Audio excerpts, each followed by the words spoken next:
तो हेलो बच्चों, आज के इस वीडियो में हम देखेंगे बिजनेस सर्विस के बारे में, जो है हमारा चैप्टर 4। और ये बहुत इम्पोर्टेंट चैप्टर है। हो सके तो आप जितना इसे मार्क कर सके मार्क कर लीजिए। इस इस चैप्टर में से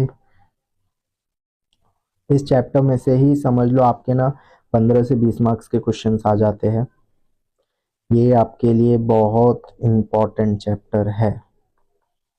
क्या है? बहुत इम्पोर्टेंट चैप्टर है आपके लिए।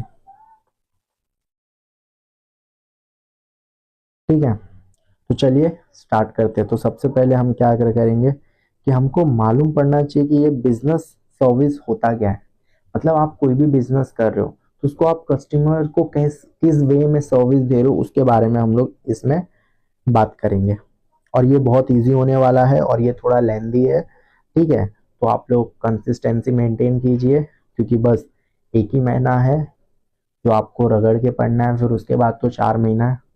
आराम से खेलो, जहाँ जाना है जाओ, जिसको जितना देखना है मूवी उतना देखो, रात रात भर मूवी देखो, कोई बोलने वाला नहीं रहेगा। बट ये जो एक महीना है ना, फुल डेडिकेटली पढ़ाई करो स्टूडेंट्स, समझे कि नहीं? ये जो एक महीना है वही आपके पास है कि इन फ्यूचर रिजल्ट के बाद आपको रिग्रेट ना हो कि यार सर ने बोला था अगर काश वो एक मंथ पढ़ लेता मैं तो अच्छा खासा मार्क्स आ जाता, तो वो रिग्रेट ना हो आपको। इसीलिए जो मैं पढ़ा रहा हूँ उसको आप क्या करो, ध्यान से सुनो। ठीक है, तो चलिए स्टार्ट करते हैं। तो सबसे पहला हमारा क्या इंट्रोडक्शन पार्ट, उसको छोड़ दो। देखो, सर्विस सर्विस क्या होता है। फॉर एग्जांपल हम किसी को क्या कर रहे हैं, कुछ सर्विस प्रोवाइड करें। फॉर एग्जांपल आप रेस्टोरेंट में बैठे हो खाना खाने के लिए, तो आपने क्या किया, वेटर को बुलाया और वेटर को क्या बोला कि एक्चुअली मेरे को भूख लगा है, मुझे ये स्पेसिफिक आपने कुछ डिश के नाम बताए और उसने आपने उनको क्या बोला कि आप ये फूड लेके आओ। तो वो क्या कर रहा है, वो आपको क्या कर रहा है, फूड की सर्विस दे रहा है। अंदर से बना हुआ फूड आपको लेके आ रहा है। ठीक है, तो वो सारी चीजें क्या कर रहे हैं, आपको सर्विस प्रोवाइड कर रहा है। तो अब देखो फीचर्स ऑफ सर्विस क्या क्या है। इंटेंजिबिलिटी मतलब कुछ ऐसी सर्विसेज होती है जो दिखाई नहीं देती। अब बोलोगे सर ऐसी कौन सी सर्विसेज होती है जो हमको दिखाई नहीं देती है, जिसको आप टच नहीं कर सकते। अब मुझे बताओ ऐसी कौन सी सर्विसेज होती है।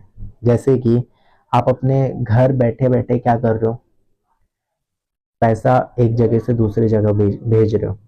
ठीक है, तो वही सारी सर्विसेज क्या होती है, इंक्लूड हो जाती है इसी में। इन टेंजिबिलिटी में पहले के टाइम कैसा होता था, आप जाते थे बैंक में, कस्टमर, फिर वहां पे काउंटर पे जाने के बाद आप किसी पर्टिकुलर का अकाउंट नंबर आईएफएससी कोड देते थे, देन फिर आप उसके बाद उस चीज को आप क्या करते थे, पैसे को ट्रांसफर करवाते थे। नाउअडेज घर बैठे बैठे आप वो सारी चीजें कर रहे हो। ठीक है, उसको वो हो गया आपका। अब बोलोगे सर इसमें तो हम देख पा रहे हैं। अरे भाई, देख पा रहे का मतलब क्या हो रहा है, आपको क्या मालूम है कि वो बैंक कैसे आपका वर्क की, आप तो डायरेक्टली घर बैठे बैठे देख कर रहे हो ना वो चीजें। ठीक है, इंस्पैरेबिलिटी। अब देखो इनसेपरेटेबिलिटी, सॉरी इनसेपरेटेबिलिटी। इनसेपरेटेबिलिटी का मतलब क्या होता है कि कुछ ऐसे यूनिक सर्विसेज जो ना स्पेसिफिकली क्या हो रहा है, आपको सर्विस प्रोवाइड हो रहे हैं बट आपको नहीं मालूम पड़ रहे हैं। अब जैसे फॉर एग्जांपल देख लो, जैसे कि the presence of a service provider is there at the time of delivering service to customer in case of service production consumption take place at the same time. Same time पे हो रहे हैं हर एक चीज है। फॉर एग्जांपल कोई delivery person आ रहा है, आपको क्या कर रहा है, आपके चीजों को डिलीवरी कर रहा है एट सेम टाइम पे, क्योंकि आप अलग हो वो पर्सन अलग है, बट आपके प्रोडक्ट्स को वो लेके आ रहा है। ठीक है, अब देखो इनकंसिस्टेंसी। इनकंसिस्टेंसी मतलब क्या होता है कि कोई चीज क्या हो, कंसिस्टेंटली ना हो, अलग अलग जगह पे हो। For example service are heterogeneous, they can be not perfect standard even if the time of service provider remain same, the quality of service may be different from time to time. For example आप देख सकते हो कि जैसे आप कोई restaurant जा रहे हो, अगर कोई बहुत रिच पर्सन है तो जो सर्विस प्रोवाइडर्स होते हैं, लाइक वेटर्स होते हैं, मैनेजर्स होते हैं, उन पे ज्यादा ध्यान देते हैं एज कम्पेयर टू जो नॉर्मल पर्सन रहते हैं, उन पे उतना ध्यान नहीं दिया जाता है। तो ये भी इनकंसिस्टेंसी में आ जाता है कि डिफरेंट पर्सन को डिफरेंट टाइप की क्या मिल रहे, सर्विस मिल रहे। ऐसा बैंक में भी होता है ना, अगर बैंक में कोई करोड़पति ने अकाउंट खोला है और नॉर्मल पर्सन ने भी अकाउंट खोला है, तो करोड़पति जो आएगा उसके लिए मैनेजर बाहर आएगा, बट आप जो रहोगे ना नॉर्मल पर्सन, वो खुद ही जाके अपने पैसे को डिपॉजिट करेगा और विड्रॉ करेगा, बट वो जो करोड़पति है उसके लिए मैनेजर आएगा, सब वर्क करेगा, बिकॉज क्या वो उसके लिए एक प्रीमियम कस्टमर है, और वैसे कस्टमर को कोई छोड़ता नहीं है। ठीक है, वही होता है कि आप क्या कर रहे हैं, हर सेम पर्सन को अलग अलग टाइप के क्या मिल रहे, सर्विस मिल रहे। अब देखो पेरिशेबिलिटी, पेरिशेबिलिटी का मतलब ही क्या होता है, आपने पेरिशेबल गुड्स सुना रहेगा।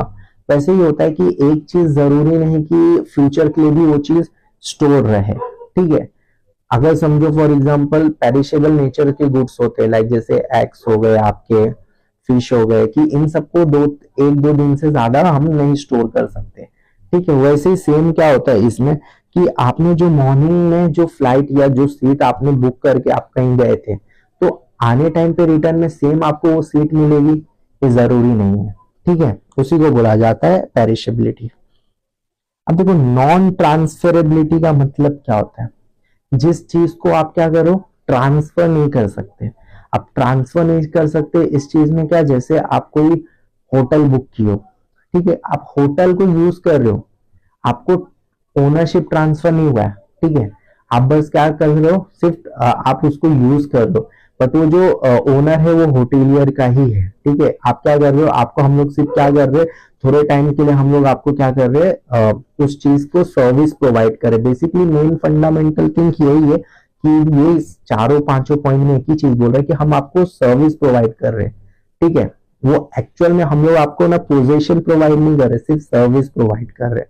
ठीक है, वही चीज इधर भी बताया। फॉर एग्जाम्पल आप लोग देख लो, a customer can book hotel room but ownership room remains with the hotelier. जो ओनरशिप है वो होटेलियर का ही है, बस वो आपको क्या कर रहा है, सर्विस प्रोवाइड कर रहा है कि भाई उस एरिया में अगर आपका रूम नहीं है तो हम क्या कर रहे हैं, ऐसा एक होटल बना है जहाँ पे आप एक एक दिन दो दिन स्टे कर सकते हैं। ठीक है, वही होता है। अब देखो कंज्यूमर का पार्टिसिपेशन बहुत इंपॉर्टेंट है।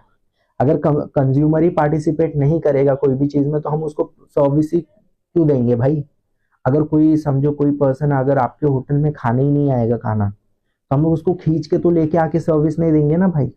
उसका मन करेगा वो आएगा, तभी हम उसको क्या करेंगे, सर्विस प्रोवाइड करेंगे, अदरवाइज नहीं करेंगे। ठीक है, अब देखो बिजनेस सर्विस क्या होता है। Business service is operated in isolated manner. It requires some activity which facilitate business grow rapidly. Business service are those service with help to business grow, help business and function seamlessly. अभी देखो business service, जो भी आपका business है, अगर आप service अच्छे से प्रोवाइड कर रहे हो तो क्या रहेगा, आपका बिजनेस रैपिडली ग्रो होगा। रैपिडली मीन मतलब फास्टली ग्रो होगा। अब देखो टाइप्स ऑफ बिजनेस सर्विस क्या है, बैंकिंग का हो गया, आपका इंश्योरेंस का हो गया, वेयर हाउसिंग हो गया, ट्रांसपोर्ट हो गया, कम्युनिकेशन हो गया। ठीक है, इसके बारे में हम लोग डिटेल में बात करेंगे। फॉर एग्जाम्पल यहाँ पे आ जाओ टाइप्स ऑफ बैंक में, मतलब हम लोग अभी कौन सा वाला बात कर रहे हैं, बैंकिंग का। बैंकिंग का हम लोग सर्विस बैंक कर रहे हैं। क्या है, सेंट्रल बैंक। यू नो ना सेंट्रल बैंक क्या होता है, which is the apex. Apex मतलब सबसे ऊपर जो होता है, इधर मैं लिख देता हूँ, सबसे ऊपर। ठीक है, जिसको हम लोग क्या बोलते हैं, Reserve Bank of India. The central bank RBI was established in 1935, ये याद रखो। The Reserve Bank of India act was 1934। The function of RBI are follows, like frames monetary policies, issues currency notes, जो भी monetary related policies रहेंगे उसको RBI लेके आता है, एंड देन फिर आपका जो नोट होता है वो इशू करता है, यानी वो नोट बनाता है वो, and act as an banker to the government. और वो क्या रहता है, एक एक्ट करता है कि हाँ भाई वो एक मेन बैंक है गवर्नमेंट का। And then act as an banker bank to commercial and banks in India. और वो जो कमर्शियल बैंक्स होते हैं, मतलब जो छोटे मोटे बैंक्स होते हैं, उनका वो क्या रहता है, एक अपर हेड बैंक रहता है। इन फ्यूचर अगर कमर्शियल बैंक्स जो होते हैं ना, अगर उनको कभी भी ऐसा करेंसी का प्रॉब्लम होता है, वो क्या करते हैं, आरबीआई को बोलते हैं, और आरबीआई उनको क्या करती है, नोट प्रोवाइड करती है। देखो कमर्शियल बैंक्स क्या होते हैं। Commercial banks plays an important role in economic and social development of a country. Commercial banks perform important functions such as accepting deposit, lending money, secondary function, agency function, utility function. अब देखो जो primary function होता है ना commercial banks का, वो क्या होता है कि वो क्या करे, पब्लिक से डिपॉजिट ले, और उनको क्या करे, इंटरेस्ट प्रोवाइड करे एट द XYZ% रेट में, जो भी होता है वो क्या कर रहे हैं, पब्लिक को क्या कर रहे हैं, सर्विस प्रोवाइड करे कि ताकि आपका जो पैसा है आप एक काम करो वो हमारे बैंक में रखो, और अगर आप फिक्स डिपॉजिट खोलना चाहते हो उसके रेट पे आपको इतना फिक्स फिक्स्ड रेट पे आपको क्या मिलेगा, इंटरेस्ट मिलेगा, वो भी आप कर सकते हो। तो ये क्या, ये सारी जो कमर्शियल बैंक्स होती है, कमर्शियल बैंक्स मीन्स व्हाट, जो छोटी मोटी बैंक होती है। फॉर एग्जांपल मैं यहाँ पे आपको बता देता हूँ, जैसे ये हो गया RBI, ये तो आपको मालूम है ये अपेक्स बैंक है। तो इसके नीचे है ना बहुत सारे छोटे मोटे बैंक्स रहते हैं, जैसे bank of India, bank of Baroda, Kotak Mahindra bank, ठीक है, ये बैंक ऑफ इंडिया। फिर उसके बाद हो गया हमारा इंडियन बैंक, यूनियन बैंक, ये सारे बैंक्स होते हैं जो उसके अंडर वर्क करते हैं, ठीक है, वही होता है। और ये सारे बैंक में आप जाके अपने अकाउंट्स खुलवा सकते हो, वहां से क्या कर सकते हो आप, जो भी सर्विस होता है घर बैठे बैठे ले सकते हो। अब देखो कमर्शियल बैंक का तो हो गया sort out. Now cooperative bank, अभी देखो ये कोऑपरेटिव बैंक क्या होता है, ये मेन है, ये सुनो अच्छे से। तो कोऑपरेटिव बैंक होता है, अगर आपके पास अच्छा खासा पैसा है तो आप खुद का एक बैंक खोल लो, खुद का एक बैंक खोलो और उसको रजिस्टर कर दो RBI के थ्रू, जो भी होता है उसका जो भी फीस वीस रहेगा सब देने के बाद। और आप में भी पर्सन्स क्या रहते आएंगे और आप में भी अकाउंट्स खोलेंगे, एंड फिर अकाउंट्स खोलेंगे तो आपका भी बैंक क्या रहेगा, धीरे धीरे ग्रो होता जाएगा। और आप क्रेडिट फैसिलिटी भी स्टार्ट करोगे, लाइक लोन देना सब कुछ। अभी देखो जो कोऑपरेटिव बैंक्स मीन्स क्या होता है, कोई पर्सन है जो प्राइवेटली इस बैंक को ओन कर रहा है, इसका गवर्नमेंट से कोई रिलेशन नहीं होता है, ठीक है। वो बेसिकली आप देखोगे ना कोऑपरेटिव बैंक जो होते हैं वो बेसिकली है ना रूरल एरियाज में ज्यादा आपको मिलेंगे। इन अभी देखो मॉडर्न सिटीज में प्रिफर लोग ना बैंक करते हैं, लाइक जो गवर्नमेंट्स के लाइक SBI बैंक्स हो गए, कोटक महिंद्रा बैंक, जो बड़े बड़े बैंक के लोग उसी में प्रिफर ज्यादा करते हैं। बट जो गांव के लोग हैं ना वो लोग कोऑपरेटिव बैंक में ज्यादा वो करते, अकाउंट ओपन करते हैं। और वो लोग कैसे रहते, कोऑपरेटिव बैंक वाले लोग है ना ज्यादा टारगेट रूरल एरियाज वाले लोग को ही करते हैं, क्योंकि जो बड़े बड़े बैंक्स रहते हैं ना अगर आप उनसे लोन लेने जाओगे तो there are so many process, उनका जो प्रोसेसिंग रहता है क्रेडिट्स को, ये सब बहुत वो झमेला रहता है डॉक्यूमेंट्स का। बट कोऑपरेटिव बैंक का ऐसा कुछ नहीं रहता। कोऑपरेटिव बैंक में ना वो रूरल एरिया वाले पर्सन को इसीलिए टारगेट करता है ताकि उनको हाई रेट पे वो क्या कर सके, लोन दे सके, ठीक है, वही होता है cooperative bank. And then primary credit society. अब देखो प्राइमरी क्रेडिट सोसाइटी क्या होता है, ये विलेज लेवल पे होता है, जहाँ पे वो क्या कर रहा है अपने जो भी डिपॉजिट है उसको कलेक्ट कर रहा है एक कॉमन पब्लिक से, एंड देन फिर उसके बाद वो क्या कर रहा है उस फंड्स को ना यूटिलाइज कर रहा है। देन फिर स्टेट कोऑपरेटिव बैंक और डिस्ट्रिक्ट बैंक्स को पर्पस को उन सबको भी वो क्या कर रहा है, लोन दे रहा है। देखो डिस्ट्रिक्ट सेंट्रल कोऑपरेटिव बैंक, जो डिस्ट्रिक्ट लेवल पे बैंक हो, ठीक है, उनको बोला गया है। एंड स्टेट कोऑपरेटिव बैंक, जो पूरे स्टेट पे अप्लाइड हो। अब देखो इंडस्ट्रियल डेवलपमेंट बैंक्स। अब देखो कुछ ऐसे ऐसे बैंक्स होते हैं जो क्या करते हैं, जो नए नए इंडस्ट्रीज रहते हैं ना, इंडस्ट्री सेक्टर, उनको ग्रो करने के लिए क्या चाहिए रहता है, बहुत बड़ा फंड चाहिए रहता है। तो ये बैंक क्या करती है, बेसिकली उन इंडस्ट्रियल लोगों को क्या करती है, लोन प्रोवाइड करती है ताकि वो क्या कर सके, अपने इंडस्ट्रीज को ग्रो कर सके, ठीक है, वही होता है इसमें। अब देखो एक्सचेंज बैंक, अब ये कौन सा बैंक होता है आपको मालूम है। फॉर एग्जांपल समझो आप अभी कहीं टूर के लिए ना दुबई जा रहे हो, तो आप जैसे ही एयरपोर्ट पे पहुंचोगे ना वहां पे एक एक्सचेंज करेंसी करके लिखा रहता है। बेसिकली वो एक बैंक रहता है जहां पे आपको आपके इनार के बदले दुबई का जो भी दिरहम रहता है ना वो एक्सचेंज करके वो वाले पैसे दिए जाते हैं, उसको ही बोला जाता है एक्सचेंज बैंक। अब देखो रीजनल रूरल बैंक, ये क्या रहता है, बेसिकली रूरल एरियाज में ही स्टैब्लिश्ड होता है ताकि वो क्या कर सके, गवर्नमेंट को जितना ज्यादा हो सके कंट्रीब्यूट कर सके। और जो भी रहते हैं रीजनल रूरल बैंक्स का मतलब जो भी वहाँ के पर्सन्स रहते हैं फार्मर्स, उनको वो क्या कर सके, उनसे वो डिपॉजिट ले सके और अच्छा खासा इंटरेस्ट कमा सके। अब देखो सेविंग बैंक तो सबको मालूम है, जहाँ सबका सेविंग अकाउंट्स होते हैं। Normally person saving account open करता है कोई भी बैंक में, उसको बोला जाता है। इसमें तो आपको दिक्कत नहीं आनी चाहिए। अब देखो इन्वेस्टमेंट बैंक क्या होता है, एक बेसिकली एक ऐसा बैंक रहता है जो सिर्फ आपके इन्वेस्टमेंट्स को रखता है इन फ्यूचर, लॉन्ग टर्म के लिए, शॉर्ट टर्म के लिए, और उस पैसे को क्या करता रहता है, वो ग्रो करते रहता है, यही होता है। अब देखो स्पेशलाइज्ड बैंक, कुछ ऐसे बैंक होते हैं जो स्पेशलाइज्ड पर्सन लोग के लिए बने जाते हैं, ठीक है, जैसे this bank cater to requirement and provide overall support for setting up the business in specific areas. तो ये स्पेशलाइज्ड बैंक बेसिकली करता क्या है कि अगर आप एक बड़े लेवल पे कोई पर्सन हो, अगर आपको कहीं न्यू जगह पे क्या करना है, आपको अपना इंडस्ट्री बनाना है, आपको अपना बिजनेस ग्रो करना है, तो ये बैंक क्या करती है, उस चीज में आपकी हेल्प करती है। अब देखो एक्सपोर्ट एंड इंपोर्ट बैंक्स। अब देखो एक्सपोर्ट इंपोर्ट बैंक्स क्या होता है, देखो एक्सपोर्ट इंपोर्ट जो होता है ना कंट्रीज के बीच में, उसका जो लेवल पैसे का होता है ना, जो एक्सपोर्ट, वो ट्रिलियंस में होता है एक्सपोर्ट इंपोर्ट। तो ये पॉसिबल नहीं है कि ना हम उसको कैश करें या तो यूपीआई करें, तो उसके लिए हमारा क्या रहता है, एक स्पेसिफिक बैंक बना जाता है जिसका नाम है एक्सपोर्ट एंड इंपोर्ट बैंक, उसी से हम लोग क्या करते हैं, ट्रेड करते हैं। देखो small industry development bank of India, जिसको हम लोग क्या बोलते हैं, सिडबी। अब देखो सिडबी का मतलब ही क्या रहता है, ये जो स्मॉल इंडस्ट्रीज को है ना, ये पैसा प्रोवाइड करता है, लोन देता है, ताकि वो क्या कर सके, अपने आप को डेवलप कर सके, ठीक है। और ये सिर्फ और सिर्फ छोटे इंडस्ट्रीज को ही देता है पैसा, ठीक है, और किसी अदर सेक्टर्स में ये इन्वेस्ट नहीं करता, या किसी अदर सेक्टर्स को ये पैसा नहीं देता, ये याद रखना। अब देखो नाबार्ड, नाबार्ड का मतलब ये देखो, नाबार्ड का ना बहुत बार फुल फॉर्म भी पूछते हैं, और ये इंपॉर्टेंट है आपके पॉइंट ऑफ व्यू से, इसके ऊपर भी क्वेश्चंस आते हैं 2-3 मार्क्स के, तो आपको याद रहना चाहिए। नाबार्ड का मतलब क्या है, national bank for agriculture and rural development.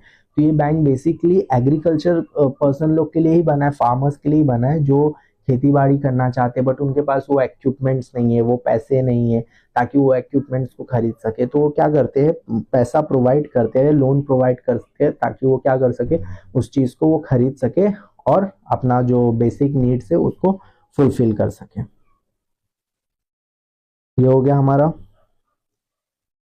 अब नाउ देखो न्यू मॉडल्स ऑफ बैंकिंग। अभी देखो न्यू मॉडल्स ऑफ बैंकिंग क्या है, लाइक स्मॉल फाइनेंस बैंक। अब देखो कुछ कुछ ऐसे छोटे मोटे बैंक्स होते हैं, वो क्या करते हैं, फाइनेंस प्रोवाइड करते हैं आपको। जैसे आप प्ले स्टोर पे जाओगे तो बहुत सारे ऐसे, होम क्रेडिट हो गए, बजाज फाइनेंस हो गए, ये क्या करते हैं, आपको लोन्स प्रोवाइड करते हैं, स्मॉल फाइनेंस प्रोवाइड करते हैं, ताकि आप अपने पर्सनल नीड्स या छोटे मोटे जो भी आपके बिजनेस के रिलेटेड जो भी आपको मनी चाहिए रहता है, वो क्या कर सके, आपको मिल सके, ठीक है।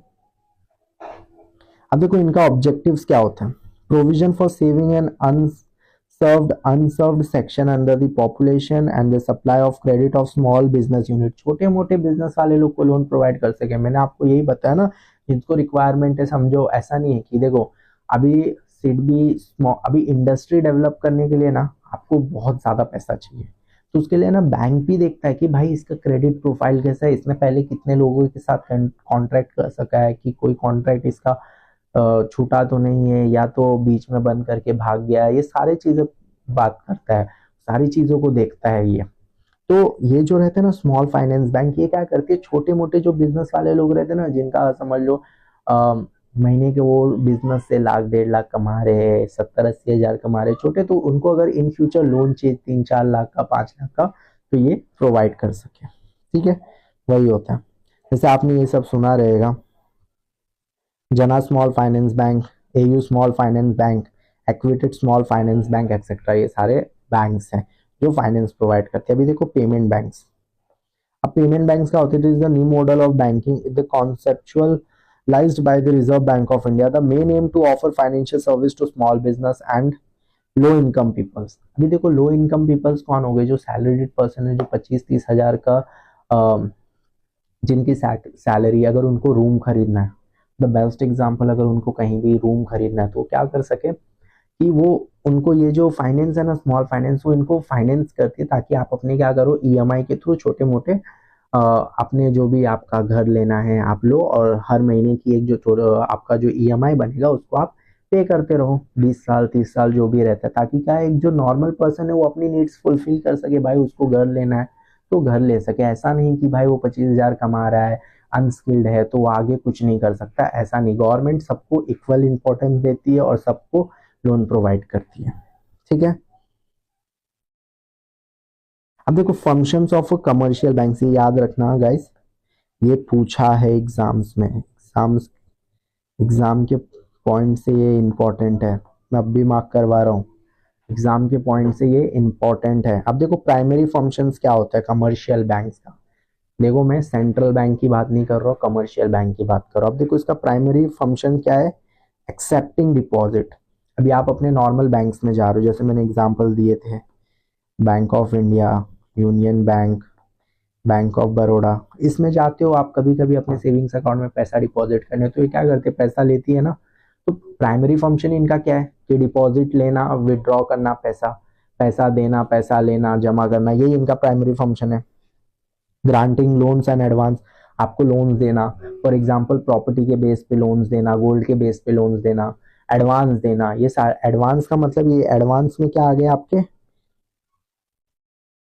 Credit card. तो ये आपको क्या करते हैं, एडवांस में पैसा ऑफर करते हैं ताकि आप क्या कर सको, उस पैसों को यूटिलाइज कर सकते हो, और फिर जो उसका टाइम लिमिट है आप उस टाइम पे अपने पैसे को, जो भी है जितना आपने यूटिलाइज किया उसको पे कर दो। तो इनका प्राइमरी फंक्शन है। प्राइमरी फंक्शन क्या था, accepting deposit, and second one is what, credit card. Credit card means what, advance में आपको लोन देना। Credit card is type of a loan ना ब्रो। अगर आप उसके बैंक का पैसा यूज कर रहे हो पर्सनल कामों के लिए, फिर आपके पास पैसा आ रहा है, देन फिर आप उसको भर रहे हो, दैट मीन्स एक टाइप का लोन ही है ना, आप ले रहे हो फिर रीपेमेंट कर रहे हो। नाउ सेकेंडरी फंक्शन, देखो सेकेंडरी फंक्शन क्या होता है, agency function. Agency function and utility function, इसके बारे में हम लोग बात करेंगे आगे। अब देखो प्राइमरी फंक्शन तो हमको मालूम ही पड़ गया कि एक्सेप्टिंग डिपॉजिट कर रहे हैं हम लोग। एक्सेप्टिंग डिपॉजिट का मतलब क्या क्या है, टाइम पे डिपॉजिट करना, फिक्स डिपॉजिट हो गया आपका।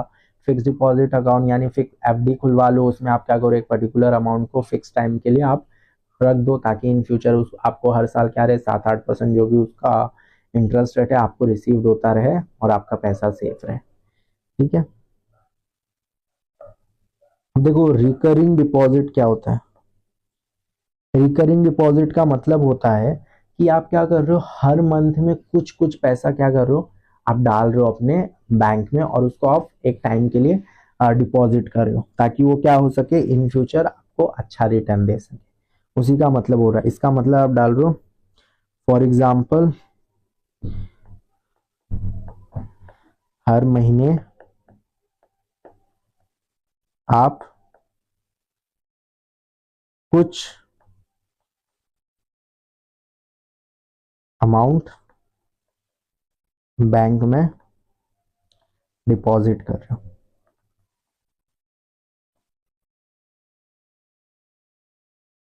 ठीक है, आई होप आप लोग समझ पा रहे हो। डिमांड डिपॉजिट, देखो डिमांड डिपॉजिट क्या होता है। अब डिमांड डिपॉजिट मतलब होता है, अभी देखो पब्लिक के ऊपर है, पब्लिक को कितना पैसा डालना है बैंक में, कितना पैसा निकालना है। बैंक उससे क्वेश्चन नहीं पूछे कि भाई क्यों निकाल रहे हो, क्या पर्पस है, नहीं। ये क्या है, ये पर्सन का नीड है कि भाई आज मेरे पास समझो 50,000 रुपए, मैं गया बैंक में डिपॉजिट कर दिया, कल को मेरे को 50,000 रिटर्न चाहिए रहेगा तो मैं निकाल सकता हूँ। तो ये डिमांड, इसी को बोला जाता है डिमांड डिपॉजिट। ठीक है। अब देखो सेविंग अकाउंट के ऊपर बड़ा चर्चा तो नहीं करेंगे, आपको तो मालूम ही होगा सेविंग अकाउंट्स, और स्पेशली जो बॉयज होते हैं, अपने डैड का काम सेविंग अकाउंट में पैसा डालना, पैसा निकालना। मोस्टली मैंने बॉयज को देखा है, हाँ गर्ल्स भी करती है, ठीक है, बट बॉयज को ज्यादा ही मालूम रहता है सेविंग अकाउंट में, लाइक पापा दिए पैसा जाओ जमा करके आओ। नाउ डेज में इतना बड़ा हो गया हूँ, लाइक मैं 21 ईयर्स ओल्ड, तो डैड तो मेरे को देते ही है, जा तू जा, डैड को आता है, but still they were giving me money कि जा तू जमा करके आ, तू बैंक के काम कर। Now day my father didn't do anything, बस वो यूपीआई पेमेंट्स करते, दैट्स इट। बाकी अगर कैश में डील हुआ तो मेरे को ही जाके डिपॉजिट करना पड़ता है। तो मैं क्या करता हूँ, पापा के अकाउंट नंबर लेता हूँ, देन फिर वो जो हमारे पास जो डिपॉजिट रिसिप्ट होते हैं उस पर अमाउंट डालो, देन डिपॉजिट करो। नाउअडेज तो मशीन आ गए, मशीन के थ्रू आप क्या कर रहे हो, अपने सेविंग अकाउंट का नंबर डाल रहे हो जो भी है, और उसमें आप अपना पैसा डिपॉजिट कर दे रहे हो। ठीक है, वही। अब देखो करेंट अकाउंट क्या होता है। करेंट अकाउंट बेसिकली है ना, बिजनेस पर्सन जो होते हैं ना, वही ओपन कर सकते हैं। अगर आपका कोई बिजनेस है तभी आप करंट अकाउंट ओपन कर सकते हो, अदरवाइज नहीं कर सकते हो। अभी देखो करंट अकाउंट का बेनिफिट क्या है मालूम है? अगर अगर आपके अकाउंट में पैसा नहीं है और आप क्या कर रहे हो, कॉन्ट्रैक्ट कर रहे हो या आपको किसी को क्लाइंट को पैसा पे करना है, तो बैंक है ना आपके बिहाफ पे बैंक पेमेंट कर देगी। बदले में अगर आपके अकाउंट में समझो 100 रुपया है, अगर आपको सामने वाले को 1000 रुपीज पे करना है, तो बैंक है ना पूरा 1000 रुपीज पे करेगी। 100 रुपया आपके थे वो, और 900 रुपया ना बैंक अपने से अपने थ्रू पेमेंट करेगी। और जो आपका जो अकाउंट है ना वो -900 दिखेगा, ताकि इन फ्यूचर आप जैसे ही उसको पे करो तो पैसा कट जाएगा, और आपका जो बिजनेस है वो पैसे के रिलेटेड कहीं बिजनेस रुकना नहीं चाहिए। ठीक है, ये सर्विस कौन प्रोवाइड करता है? करंट अकाउंट वाले लोग को ये सर्विस प्रोवाइड होती है। बैंक उन्हीं बिजनेस पर्सन लोग को ये सर्विस प्रोवाइड करके देती है। ठीक है, now granting loans and advance. अभी देखो हर एक सैलरीड पर्सन को, सेल्फ एम्प्लॉयड पर्सन को क्या करती है बैंक? लोन्स प्रोवाइड करती है उनके क्रेडिट स्कोर के हिसाब से। अगर मे बी उनके पास क्रेडिट स्कोर नहीं है तो सैलरी स्लिप के थ्रू भी वो क्या करती है, उनको लोन प्रोवाइड कर देती है।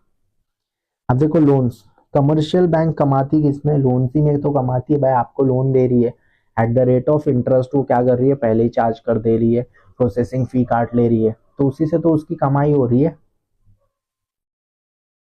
अब देखो लोन्स में भी टाइप्स है। शॉर्ट टर्म लोन हो सकता है। अब देखो शॉर्ट टर्म लोन किसको बोला गया है? जो 1 साल के अंदर हो, जो 1 साल के अंदर हो उसको हम लोग क्या बोलते हैं? Short term loan. Medium term loan किसको बोलते हैं? जो 1 से 5 साल के अंदर हो उसको हम लोग क्या बोलते हैं? Medium term loan. ये याद रखो, शॉर्ट टर्म लोन 1 साल से नीचे, मीडियम टर्म लोन किसको बोलते हैं? 1 और 5 साल से नीचे जो होता है उसको हम लोग मीडियम टर्म लोन बोलते हैं। लॉन्ग टर्म लोन 5 साल से ऊपर जो भी होता है उसको हम लोग लॉन्ग टर्म लोन बोल देते हैं। शॉर्ट टर्म किसको बोलते हैं? जो 1 साल से नीचे रहता है। मीडियम टर्म किसको बोलते हैं? 1 और 5 साल के बीच में जो लोन का पीरियड होता है उसको बोलते हैं। एंड लॉन्ग टर्म लोन किसको बोलते हैं? हम लोग 5 साल के ऊपर वाले लोग को लॉन्ग टर्म लोन्स बोलते हैं। तो ये क्लियर है आपको? अब देखो एडवांस का मतलब क्या हो गया। Advance are small term funds provide businessmen to satisfy different financial requirements business है, एडवांस आर ऑलवेज फॉलोस। अब देखो मैंने आपको करंट अकाउंट के बारे में बताया, उसके बैंक में पैसे नहीं है बट बैंक भी हाफ में क्या कर रहा है? पे कर रहा है। यानी बैंक ने एडवांस दे दिया उसको, बैंक ने एडवांस में पे कर दिया उस पर्सन को, तो उसको क्या कर सके, उस एडवांस के मनी को जितनी जल्दी हो सके वो पे कर सके। देखो कैश क्रेडिट क्या होता है?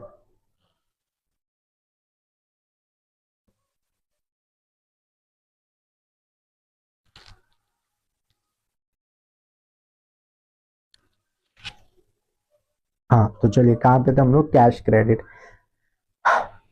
Cash credit advance are provided to current account holder and saving account holders in a provides working capital for longer period time. Interest rate is higher on CC.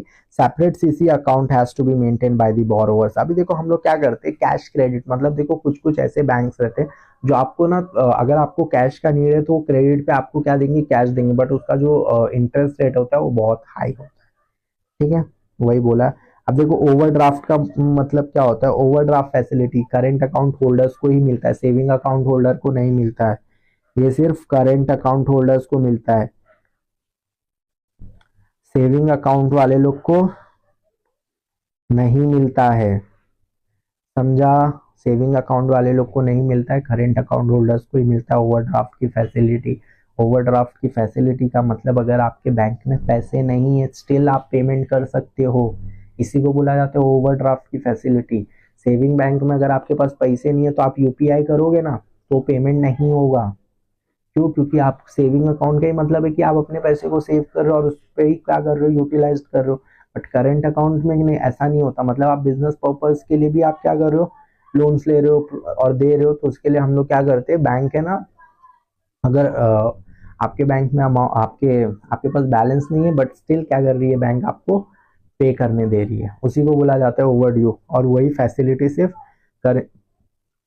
Current account holders को ही मिलता है। तो I hope इसके साथ आपको current account और saving account clear हो रहा है। ठीक है, डिस्काउंटिंग बिल्स ऑफ एक्सचेंज। अब देखो बिल्स ऑफ एक्सचेंज आपका अकाउंट्स में चैप्टर है, उसके थ्रू आपको मालूम पड़ रहा रहेगा। एक नोट रहता है हमारे पास जिसको हम लोग नेगोशिएबल इंस्ट्रूमेंट बोलते हैं। तो बेसिकली क्या रहता है, उसके पास वो पावर रहती है। मतलब वो जो नोट है, जो आपका जो एक पेपर के फॉर्म में जो इंस्ट्रूमेंट होता है ना, उसमें वो पावर है। गवर्नमेंट ने उसको ये पावर दिया कि ये भी एक मनी है, उसको आप मनी जैसा ट्रीट कर सकते हो। फॉर एग्जांपल आपके पास किसी पर्सन का बिल्स ऑफ एक्सचेंज है, आप अगर बैंक में जाओगे ना और उसको बोलोगे भाई मेरे को कैश दे इसके बदले, बैंक तुरंत दे देगा आपको, क्योंकि उसमें वो पावर है। और बैंक क्या करेगा कि वो जो जिसके ऊपर वो बना रहेगा, बैंक उससे पेमेंट कलेक्ट करेगा, बट पहले बैंक क्या करेगा, आपको पैसा दे देगा। इतना पावर है वो उस चीज का। आप देखो डिस्काउंटिंग का मतलब ही क्या होता है। जैसे कि समझो आपने किसी पर्सन से ना लोन लिया है, मतलब उसके ऊपर आपने बिल्स ऑफ डिस्काउंटिंग बना दिया कि भाई ये मैं पर्सन हूं, जैसे मैं यहाँ पे बताता हूँ, ये एक्स है और ये क्या है, वाई है। वाई है, ठीक है।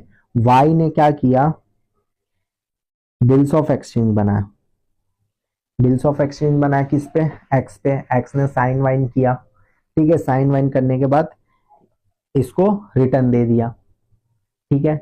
अब ये क्या करेगा, इसको पैसे की नीड है, बट ये जो डेट है ये एक 1 मंथ की बाद की डेट है, बट इसको पैसे की नीड है। तो ये क्या करेगा, ये है ना जो वाई, वो कहाँ जाएगा, बैंक में जाएगा। और बैंक को क्या बोलेगा कि ये जो मेरा BOEE है इसको आप रख लो। समझो ये BOE 1,000 का है, ठीक है। तो बैंक बोलेगा कि एक काम करते हैं, ठीक है, मैं इसके बदले आपको 990 रुपया दे देता हूं, ठीक है। और ये क्या करेगा, ये उस पैसे को एक्सेप्ट करेगा। और जो बैंक रहेगा ना, वाई के इंस्टेड पे बैंक जाएगा, बैंक जाएगा और इस पैसे को एक्स से लेगा। बैंक जाएगा और इस पैसे से को एक्स से लेगा। ये जो डिस्काउंट हुआ ना यहाँ पे 10 रुपए का, ये क्या हुआ, इसने क्या किया, डिस्काउंट प्रोवाइड किया। बोला कि बैंक को ठीक है आप डिस्काउंट ले लो, 10 रुपया कम में मुझे आप, लेकिन बट मुझे पेमेंट कर दो, मुझे अर्जेंट है। तो ये वह उसी को बोला जाता है discounting of bills of exchange.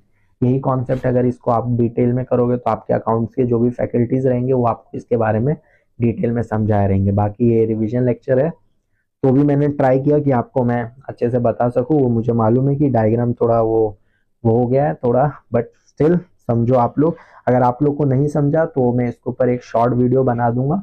आप लोग बस कमेंट करना मुझे कि sir discounting bills of exchange नहीं समझा, तो आप मुझे कमेंट करना, तो मैं उसके ऊपर एक particular short video 15 to 60 seconds के जो भी वीडियोज होते मैं बना दूंगा, आप टेंशन मत लीजिए। तो अभी हम लोग सेकेंडरी फंक्शन पे आते हैं। अब देखो सेकेंडरी फंक्शंस क्या था, एजेंसी फंक्शन और यूटिलिटी फंक्शंस, ये दो फंक्शंस थे। चलो हम लोग इसके ऊपर बात करते हैं। अब देखो एजेंसी फंक्शन क्या होता है। A commercial banks act as an agent representative of its client and perform certain functions as follows। तो जो बैंक जो रहता है ना, वो एजेंट्स, जो समझो एक पर्टिकुलर एजेंट है, बैंक क्या कर रही है, एक ऐसा परफॉर्म कर रही है कि हाँ भाई ये एजेंट का मैं क्या हूँ, रिप्रेजेंटेटिव हूँ। फॉर एग्जाम्पल अगर आप कहीं भी घर खरीदने जा रहे हो, तो घर खरीदने टाइम पे आपको क्या बोला जाता है, जो मेन ब्रोकर रहता है, रियल स्टेट का जो पर्सन रहता है, वो बोलता है मैं आपको बैंक के थ्रू लोन दिला दूंगा, ये गारंटी मेरी है। तो वो जो पर्सन है वो क्या, बैंक उसके लिए क्या है, लीगल रिप्रेजेंटेटिव है। रिप्रेजेंटेटिव है, वो क्या करता है, बैंक को जाता है और बैंक को क्या बोलता है कि भाई इसको लोन चाहिए, ये घर खरीद रहा है, आप लोन प्रोवाइड कर दो। तो बैंक क्या करता है, उस पर्सन का जो भी लोन रहता है, जो भी घर खरीदने का, वो पे करता है। और पर्सन का जो भी जितने साल का लोन रहता है उसके ऊपर जो भी 9% 10% इंटरेस्ट रहता है वो लगाने के बाद उसको EMI बताता है, ठीक है। अब देखो ये पीरियोडिक कलेक्शन ऑफ पेमेंट। अब ये क्या होता है, commercial bank collect salaries, dividend, interest and any other income periodically as well as makes periodically payments such taxes, bills, premiums, rent etcetera. देखो नाउअडेज ना ऐसी फैसिलिटीज आ गई है हमारे बैंक्स में कि आप लोग देखते रहोगे कि ऑटोमेटिकली हर महीने आपका सैलरी आपके बैंक में आता है, और फिर वो जैसे ही सैलरी बैंक में आएगा तो आपने ना ऑटोमेटिक पेमेंट्स ऑन करके रखे रहेंगे कि आपका जो भी लाइट बिल आ रहा है तो ऑटोमेटिकली पे हो जाए, जो भी टैक्सेस है ऑटोमेटिकली पे हो जाए। ठीक है, अगर फॉर एग्जांपल आपका जो रिचार्ज खत्म हो गया तो क्या वो ऑटोमेटिकली प्लान जो है आपका वो सक्सेसफुल हो जाए। तो ये सारे सेटिंग्स ऑलरेडी रहते हैं बैंक्स में जो आपको इनेबल करने पड़ते हैं, या तो बैंक्स आपको वो फैसिलिटी प्रोवाइड करती है और उसी का आप क्या कर रहे हो, वो सारी चीजों का आप क्या सर्विस ले रहे हो और उसी का आप क्या करते हो, पेमेंट भी करते हो। जो आप लोग देखते रहोगे बैंक के थ्रू, कभी आप लोग बोलते हो 200-250 रुपये महीने का काट लिया, 3 महीने में ये काट लिया, ट्रांजेक्शन फी हो गया। तो ये सारी सर्विस जो आपको बैंक दे रहा है वो क्या कर रहा है, उसको सर्विस का पैसा ले रहा है। ठीक है, अभी देखो पोर्टफोलियो मैनेजमेंट। अब देखो क्या होता है, जो भी पर्सन रहते हैं, लाइक डीमेट अकाउंट होता है, डीमेट जहाँ पे आप क्या कर रहे हो, शेयर्स परचेस कर रहे हो, विड्रॉ कर रहे हो, तो वो एक्चुअली वो अकाउंट क्या करती है, आपका जो भी पोर्टफोलियो है, पोर्टफोलियो का मतलब क्या होता है, जो भी आपने खरीदा है वो कितने हाई पे चल रहा है, क्या आपको लॉस हुआ है, प्रॉफिट हुआ, वो सबको क्या कर रहा है, वो मैनेज कर रहा है। उसी को बोला गया है पोर्टफोलियो मैनेजमेंट। देखो जहाँ पे आप क्या कर रहे हो, परचेस और sale securities of like shares, bond, debentures, वही जो मैंने आपको बताया। तो मैं आपको सिंपल वे में समझा रहा हूँ ताकि आप क्या कर सको, फोकस कर सको। बस आप लोग फोकस्ड करो और उस पॉइंट्स को नोट डाउन करो। अगर नहीं हो रहा है ना समझ, आप वीडियो को पॉज करो, हिंदी में उसको लिखो, ताकि आप हिंदी में उस चीज को समझोगे ना तो आप ऑटोमेटिकली, इतना तो मुझे आपके ऊपर विश्वास है कि आप उसको ना इंग्लिश में ट्रांसलेट करके लिख ही लोगे। ठीक है, बट आपको क्या रहना चाहिए, मेन चीज मालूम रहना चाहिए, तभी आप जाके क्या कर पाओगे, अपने बोर्ड्स में लिख पाओगे। अब देखो फंड ट्रांसफर। फंड का मतलब ही क्या होता है, पैसा क्या कर सकते हो आप घर बैठे बैठे, बड़ा अमाउंट लाइक यूपीआई के थ्रू, डायरेक्ट बैंक के थ्रू क्या कर सकते हो, आप ट्रांसफर कर सकते हो। तो ये भी एक फैसिलिटी जो है वो बैंक आपको क्या कर रही है, प्रोवाइड कर रही है। डिमटेरियलाइजेशन। अब देखो डीमटेरियलाइजेशन क्या होता है, डीमटेरियलाइजेशन वो चीज होता है कि हम लोग क्या कर रहे हैं, किसी चीज को जो है ना इलेक्ट्रॉनिकली होल्ड करके रख रहे हैं। For example banks provide dematerialisation facility to client to hold their securities in an electronic format. आप क्या करो, आपकी जो सिक्योरिटीज है आप इलेक्ट्रॉनिकली फॉर्मेट को, उस चीज को होल्ड करके रख सकते हो। अगर इन फ्यूचर आपको सेल करना है तो आप सेल करो, नहीं तो उसको एज इट इज वैसे ही रहने दो। It undertakes the electronic transfer shares in such as purchase or sale. For example, घर बैठे बैठे like there are so many apps like शेर Khan, angel broking, grow, Upstox. आप क्या कर रहे हो, घर बैठे बैठे क्या कर रहे हो, सेल कर रहे हो, क्या किस शेयर्स को बेच रहे हो, खरीद रहे हो। ठीक है, तो ये सारी जो चीज जो आपको प्रोवाइड हो रही है उस पर उन लोग क्या करते हैं, सर्विस चार्ज करते हैं। देखो फॉरेक्स ट्रांजैक्शन। फॉरेक्स ट्रांजैक्शन का मतलब ही क्या होता है, फॉरेन ट्रांजैक्शन। फॉरेन ट्रांजैक्शन का मतलब कि आप इंडिया में बैठ के, अपने घर पे बैठ के फॉरेन में पैसा भेज रहे हो, लाइक पेपल का यूज करके, मे बी आप कहीं बैंक में जा रहे हो, तो ये सारी सर्विस आपको प्रोवाइड हो रही है। उस सर्विस पे कुछ चार्जेस होते हैं जो आपको पे करना पड़ता है। अब देखो यूटिलिटी। यूटिलिटी का मतलब ही क्या होता है, जरूरत है। ठीक है, अब commercial bank performs utility forms of benefit of clients. कुछ ऐसी जरूरतें हैं जो क्या करती है, वो बैंक क्लाइंट को प्रोवाइड ही करती है और उस पर बैंक ऑलरेडी सर्विस चार्ज करती है। लाइक कैसे, क्या क्या, issue of draft and cheque. अभी देखो बैंक क्या करती है, आपको चेक्स इशू करती है, ड्राफ्ट इशूज करती है, ताकि इन फ्यूचर आप क्या कर सको, इजीली पेमेंट कर सको थ्रू चेक के। अगर समझो आपको बड़ा अमाउंट पे करना है तो यूपीआई का लिमिट 1-2 लाख रुपया होता है, बट आपको समझो 10-10 लाख, 12-12 लाख का पेमेंट करना है, 1-1 करोड़ का पेमेंट करना है, तो आप क्या करो, चेक के थ्रू वो पेमेंट कर सको। अब देखो लॉकर फैसिलिटी। लॉकर फैसिलिटी देखोगे ना, बहुत सारी बैंक है जो जो रिच पर्सन होते हैं ना, जिनके पास सोना होता है, गाड़ी होते हैं लग्जरियस, कोई पेंटिंग होती है एक्सपेंसिव, तो क्या करती है, वो लॉकर फैसिलिटी देती है, जिसमें आप क्या कर सकते हो, वो बैंक में जाके स्टोर कर सकते हो और उसके ऊपर भी आपको मालूम है इंटरेस्ट चार्ज होता है, इंटरेस्ट मिलता है। और वो सर्विस जो प्रोवाइड हम लोग, इसलिए हम लोग ये सारी चीजें हम लोग बैंक में इसलिए रख देते हैं ताकि जो हमारा गोल्ड है वो सेफ रहे। आप बहुत सारे मूवीज में देखते रहोगे कि बड़े बिजनेसमैन रोल्स रॉयस से आते हैं, देन फिर उन लोग अपना बैंक में जाते हैं, लॉकर की मांगते, देन फिर अपने लॉकर की में डायमंड्स को रखे रहते, तो वो सारी चीजें क्या रहती है, बैंक प्रोवाइड करती है और उसका उन लोग सर्विस चार्ज करते हैं, याद रखना। अब देखो प्रोजेक्ट रिपोर्ट्स, अब देखो बैंक में prepare project reports and feasibility studies. Feasibility मतलब क्या होता है, possibility studies behalf on clients project reports enable business firm obtain funds from market and obtain clearance from government authorities। ये सारी चीजें भी है ना बैंक आपको प्रोवाइड करती है कि भाई क्लाइंट को कोई प्रॉब्लम ना हो, जो भी चीजें हम ही देख लेते हैं, और उसका वो सर्विस 1-2% वो लोग सर्विस फीस लेते हैं।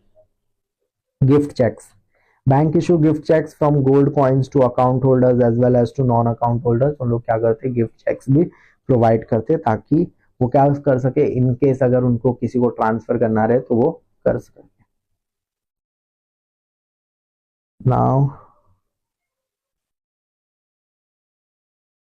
Under writing services. अब देखो अंडर राइटिंग सर्विसेज क्या होता है, कमर्शियल बैंक में underwrite the issue of security issues by companies if the shares are not fully subscribe underwriting banks agree to take up the unsubscribe portion of the securities.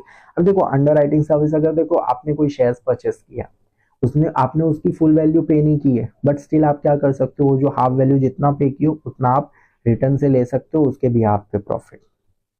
Gold related service, nowadays आप लोग तो देखते रहोगे gold related से Muthoot finance, Kalyan jewellers, इन लोग क्या करते हैं, Kalyan jewellers was different, but Muthoot finance क्या करता है, आपके गोल्ड को देखता है, उसको स्टोर करता है एंड फिर गोल्ड के ऊपर आपको क्या करता है, लोन प्रोवाइड करता है।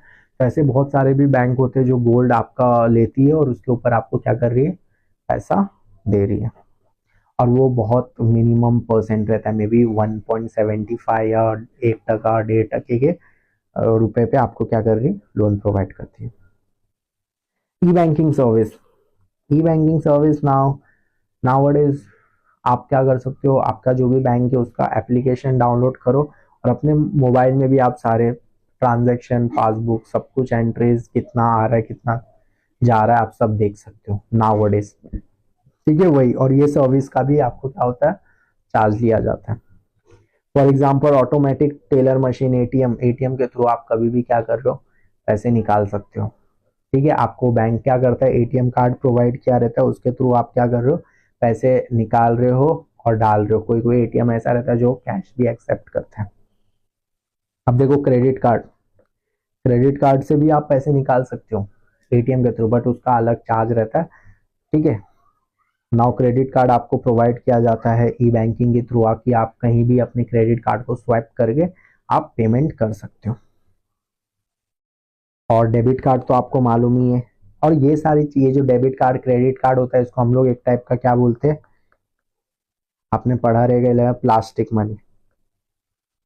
ठीक है, आरटीजीएस, आरटीजीएस का मतलब क्या होता है, आप लोग ने देखा रहेगा रियल टाइम ग्रॉस सेटलमेंट। ठीक है, इसके थ्रू क्या होते हैं, फंड ट्रांसफर्स होते हैं, एक कंपनीज इसी के थ्रू क्या करती है, फंड ट्रांसफर करती है, अदरवाइज एनईएफटी का यूज करती है। ठीक है, NEFT was national electronic fund transfer, इसके थ्रू क्या होते हैं, जो पेमेंट्स होते हैं वो ट्रांसफर होते हैं। मोस्टली तो पर्सन यही प्रीफर करते हैं। ठीक है, मोस्टली कंपनीज यही प्रीफर करती है। And the fifth point was net banking and mobile banking. घर बैठे बैठे क्या कर रहे हो आप, मोबाइल बैंकिंग का यूज कर पा रहे हो, उसके एप्लीकेशंस देख रहे हो एंड उसके एप्लीकेशंस के थ्रू भी आप पेमेंट कर रहे हो या तो शेयर्स परचेज कर रहे हो, ये ऑप्शंस अवेलेबल रहते हैं।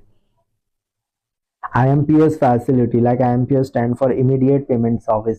देखो बैंक में ना ये एक ऑप्शन होता है कि समझो कि अगर आपको ना क्विक ट्रांसफर्स करना है बड़ा अमाउंट, तो आपने ये पेमेंट, जैसे ये मोड होता है बेसिकली, उस टाइम पे ना आपको जितना पेमेंट रहता है वो थ्रू तुरंत ट्रांसफर हो जाता है। ठीक है, the facility allows customer to instantly funds to be any other bank, दूसरे के बैंक में आप इंस्टेंटली ट्रांसफर कर सकते हैं। नाउ इंश्योरेंस, अब इंश्योरेंस तो सबको मालूम है इंश्योरेंस क्या ही होता है, कि अगर समझो फॉर एग्जांपल आपको ऐसा लग रहा है कि मेरे को मेरे फ्यूचर्स के लिए कुछ सोचना चाहिए, कहीं पे इन्वेस्ट करना चाहिए ताकि कल को मैं ना रहूं तो मेरी फैमिली को कोई क्या कर सके, सपोर्ट कर सके, कुछ फाइनेंशियल रिलेटेड प्रॉब्लम्स आए तो मैं आज ही उस चीज को मैनेज कर सकूं, तो ऐसे बैंक्स होते हैं जो ये सारी चीजें प्रोवाइड्स करती है। फॉर एग्जाम्पल LIC हो गया आपका, the new India assurance company limited हो गए। ठीक है, ये आप देख लो। अब देखो प्रिंसिपल ऑफ इंश्योरेंस, अब देखो ये बहुत इंपॉर्टेंट है, ये आता है ये 7-8 मार्क्स के लिए पूछता ही है इस चैप्टर में। इसको आप वेरी वेरी इंपॉर्टेंट, या तो पर्टिकुलर कोई भी चीज पूछ लेगा कि principle of outmost good faith बताओ मुझे, ये क्या होता है।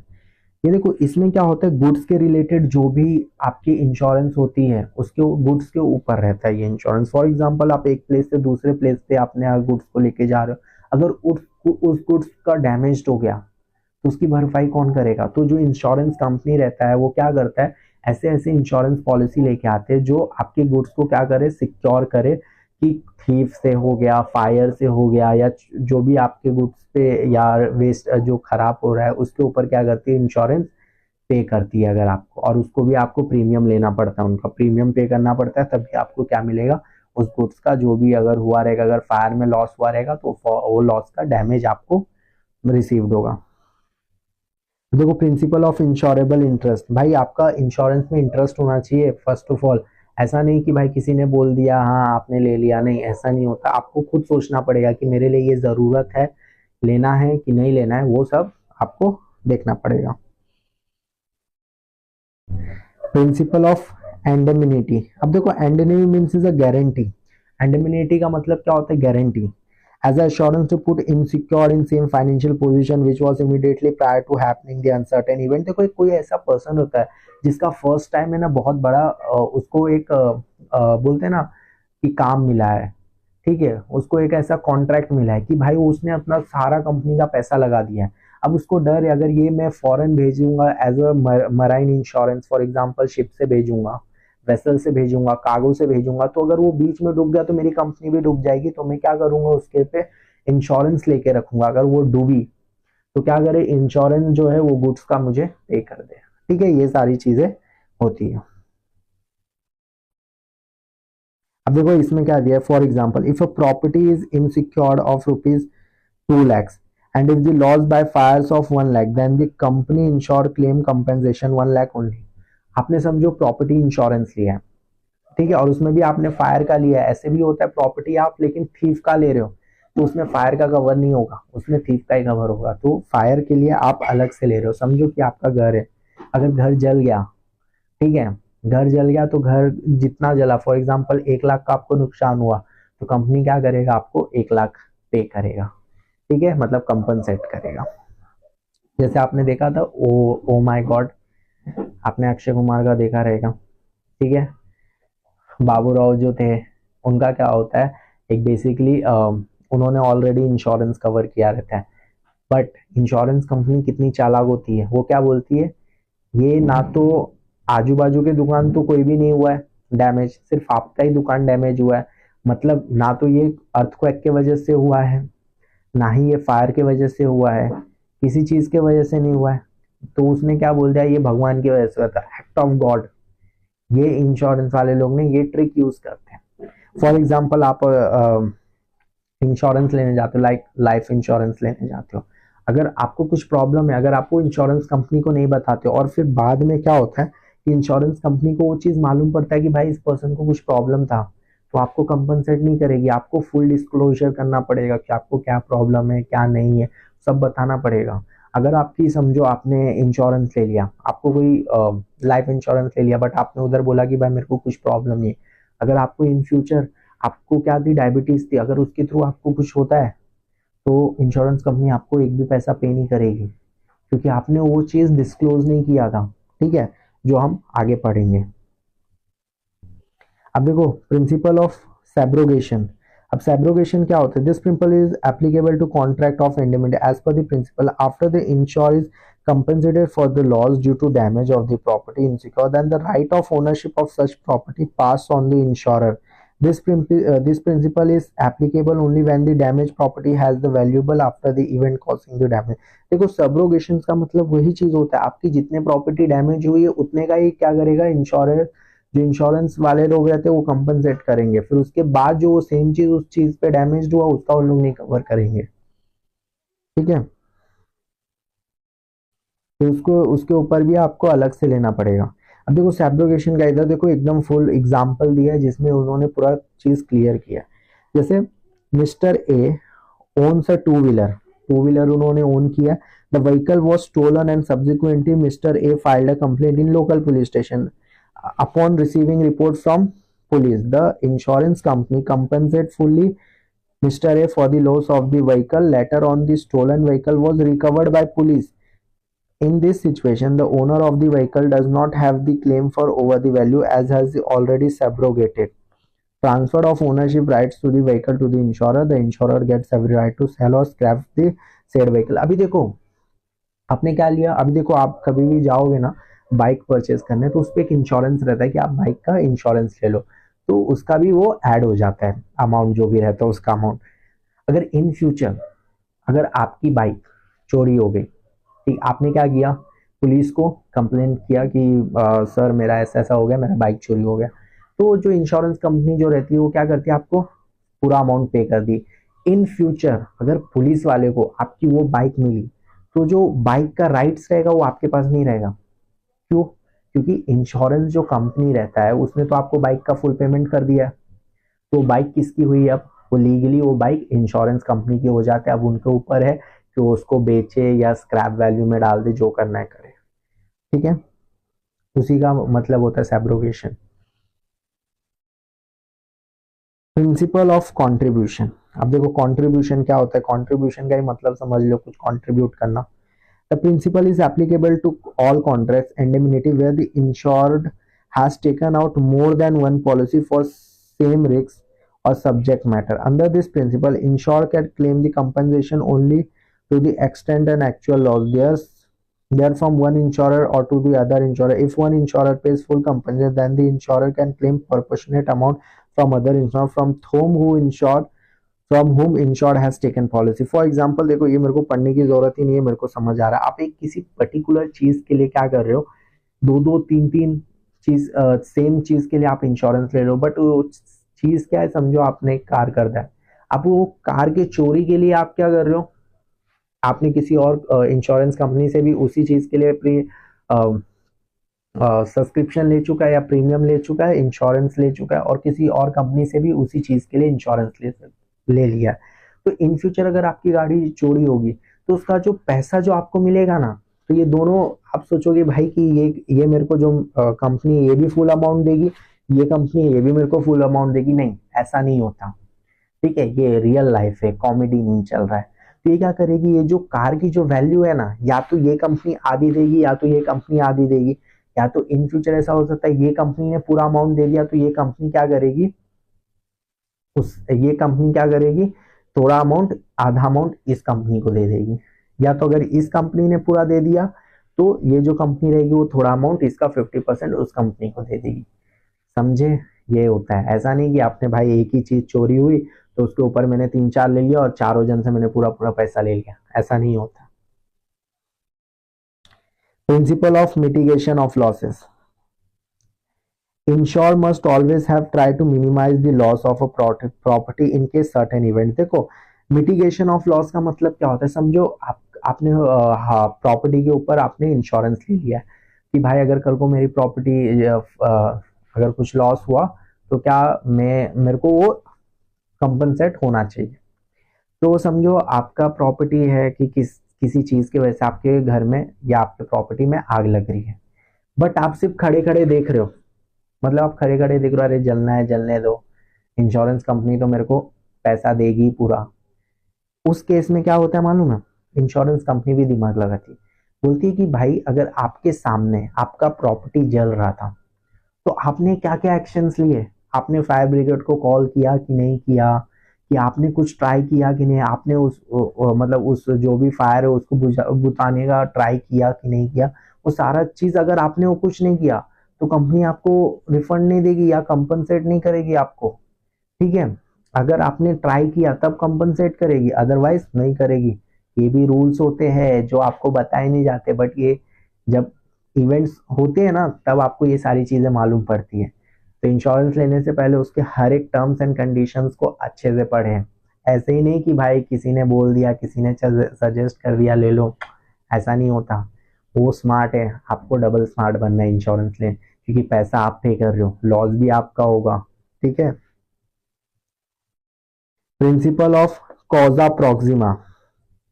अब देखो ये क्या होता है, principle of cause Proxima means when a loss is caused by more than one causes then proximately cause of loss should be taken into consideration to decide liability of the insurer.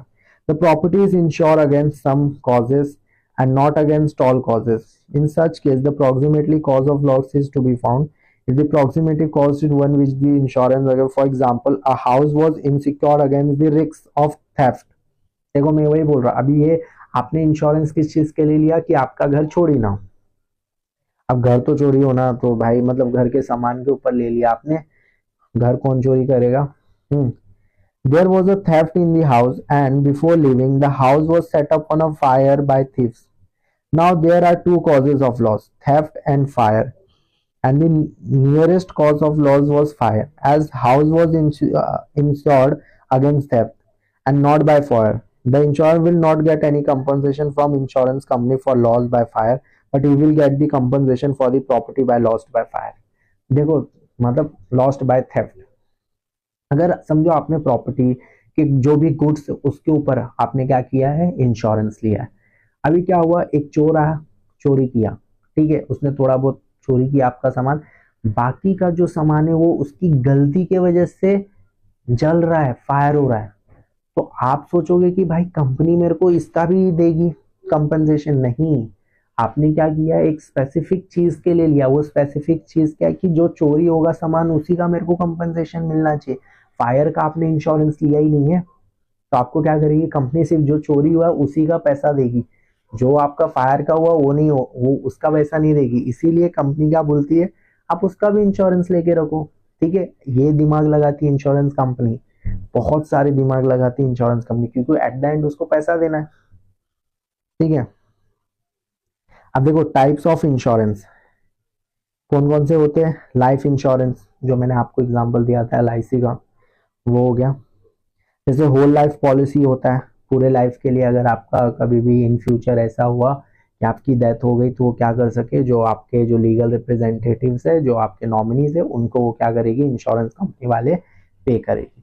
Endowment insurance policy, endowment is taken for specific period. देखो endowment का मतलब ही क्या होता है, आप एक specific period के लिए क्या कर रहे हो, पॉलिसी ले रहे हो। फॉर एग्जाम्पल आपने LIC लिया 5 years के लिए, आप उसका क्या कर रहे हो, हर महीने प्रीमियम भर रहे हो, प्रीमियम भर रहे हो। जैसे ही 5 साल कंप्लीट होता है, आपको आपका पैसा प्लस इंटरेस्ट के साथ आपको वो रिटर्न हो जाता है, ठीक है। टर्म्स इंश्योरेंस पॉलिसी, अब देखो क्या क्या है। Terms insurance policy taken for specific period, the term insurance policy has the lowest premium among the all insurance policy, premium is fix, does not change during the term of policy in case ultimately that dependence receive, अगर death के ऊपर हुआ, अगर मतलब for example आपने क्या term insurance policy लिया, अगर आपका नेचुरल डेथ हुआ तो आपको कंपनसेट करेगी। अगर आपको कुछ प्रॉब्लम था बट आपने वो डिस्क्लोज नहीं किया था इंश्योरेंस कंपनी के, और उसी प्रॉब्लम की वजह से आपकी डेथ हुई, तो आपको पैसा नहीं मिलेगा, ठीक है।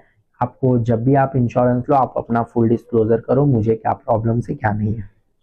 अब देखो एन्युटी पॉलिसी क्या होता है, the insured has to pay the premium in lump sum of installments over a certain period of time. The insured will receive back specific sum periodically from specified date onwards, either or life or fixed number of years, like pension payment schemes। उसके through भी आप क्या होते हैं कि आप अभी से क्या करो, कुछ कुछ पैसा इन्वेस्ट करते जाओ, इन फ्यूचर अगर आपको पैसे की जरूरत पड़े, जैसे आप रिटायरमेंट हो गए, तो आप क्या करो, वो जो इंश्योरेंस कंपनी आपको हर महीने कुछ पे करती रहे। मनी बैक पॉलिसी, अब देखो ये क्या होता है। Money back policy provides a regular percentage of sum assured during the lifetime of policy, also guarantee to the benefit of sum assured even to the death of the insured। देखो कोई कोई policy क्या बोलती है, आप 12 साल तक insurance लो, 15 साल तक लो, 20 साल तक लो, 25 साल तक लो। अगर इन इसके बीच में अगर आपकी डेथ हो जा रही है ड्यू टू सर्टेन केसेस, तो हम क्या करेंगे, आपका वो भी पैसा रिटर्न कर देंगे जो आपने इन्वेस्ट किया है, जो प्रीमियम दिया, प्लस हम आपको कंपनसेट करेंगे और भी पैसे के थ्रू, ठीक है। ये चीज बोला। और चाइल्ड इंश्योरेंस, नाउअडे आप लोग देखते रहोगे ना, बहुत सारे ऐड आते हैं कि अपने बच्चों के लिए उन लोग क्या करते हैं, एक FD क्रिएट करके रख देते हैं 20-25 साल के लिए। जैसे ही वो 25 साल का होगा हम उसको पैसा दे देंगे, या उसके फ्यूचर के लिए हम लोग अभी से क्या करते हैं, अपने चाइल्ड के लिए पैसा स्टोर करके रखते हैं, या तो उसके हायर स्टडीज के लिए, जी अगर उसको फॉरेन जाना रहे तो हम अभी से क्या कर रहे हैं, इन्वेस्टमेंट्स चालू करके रख रहे हैं। वही होता है चाइल्ड इंश्योरेंस पॉलिसी। अब देखो रिटायरमेंट प्लान्स, कुछ ऐसे भी प्लान्स होते हैं लाइक जो इंश्योरेंस कंपनी आपको प्रोवाइड करती है। आप अभी जॉब कर रहे हो तो आप क्या करो, हर महीने के 2-3 हजार आप जमा करो। जब आपका 60-65 प्लस आएगा तो जो भी अमाउंट आपके पास रहेगा हम उसको क्या करेंगे, पेंशन के थ्रू आपको हर महीने देते रहेंगे। ठीक है, ये होता है रिटायरमेंट प्लान।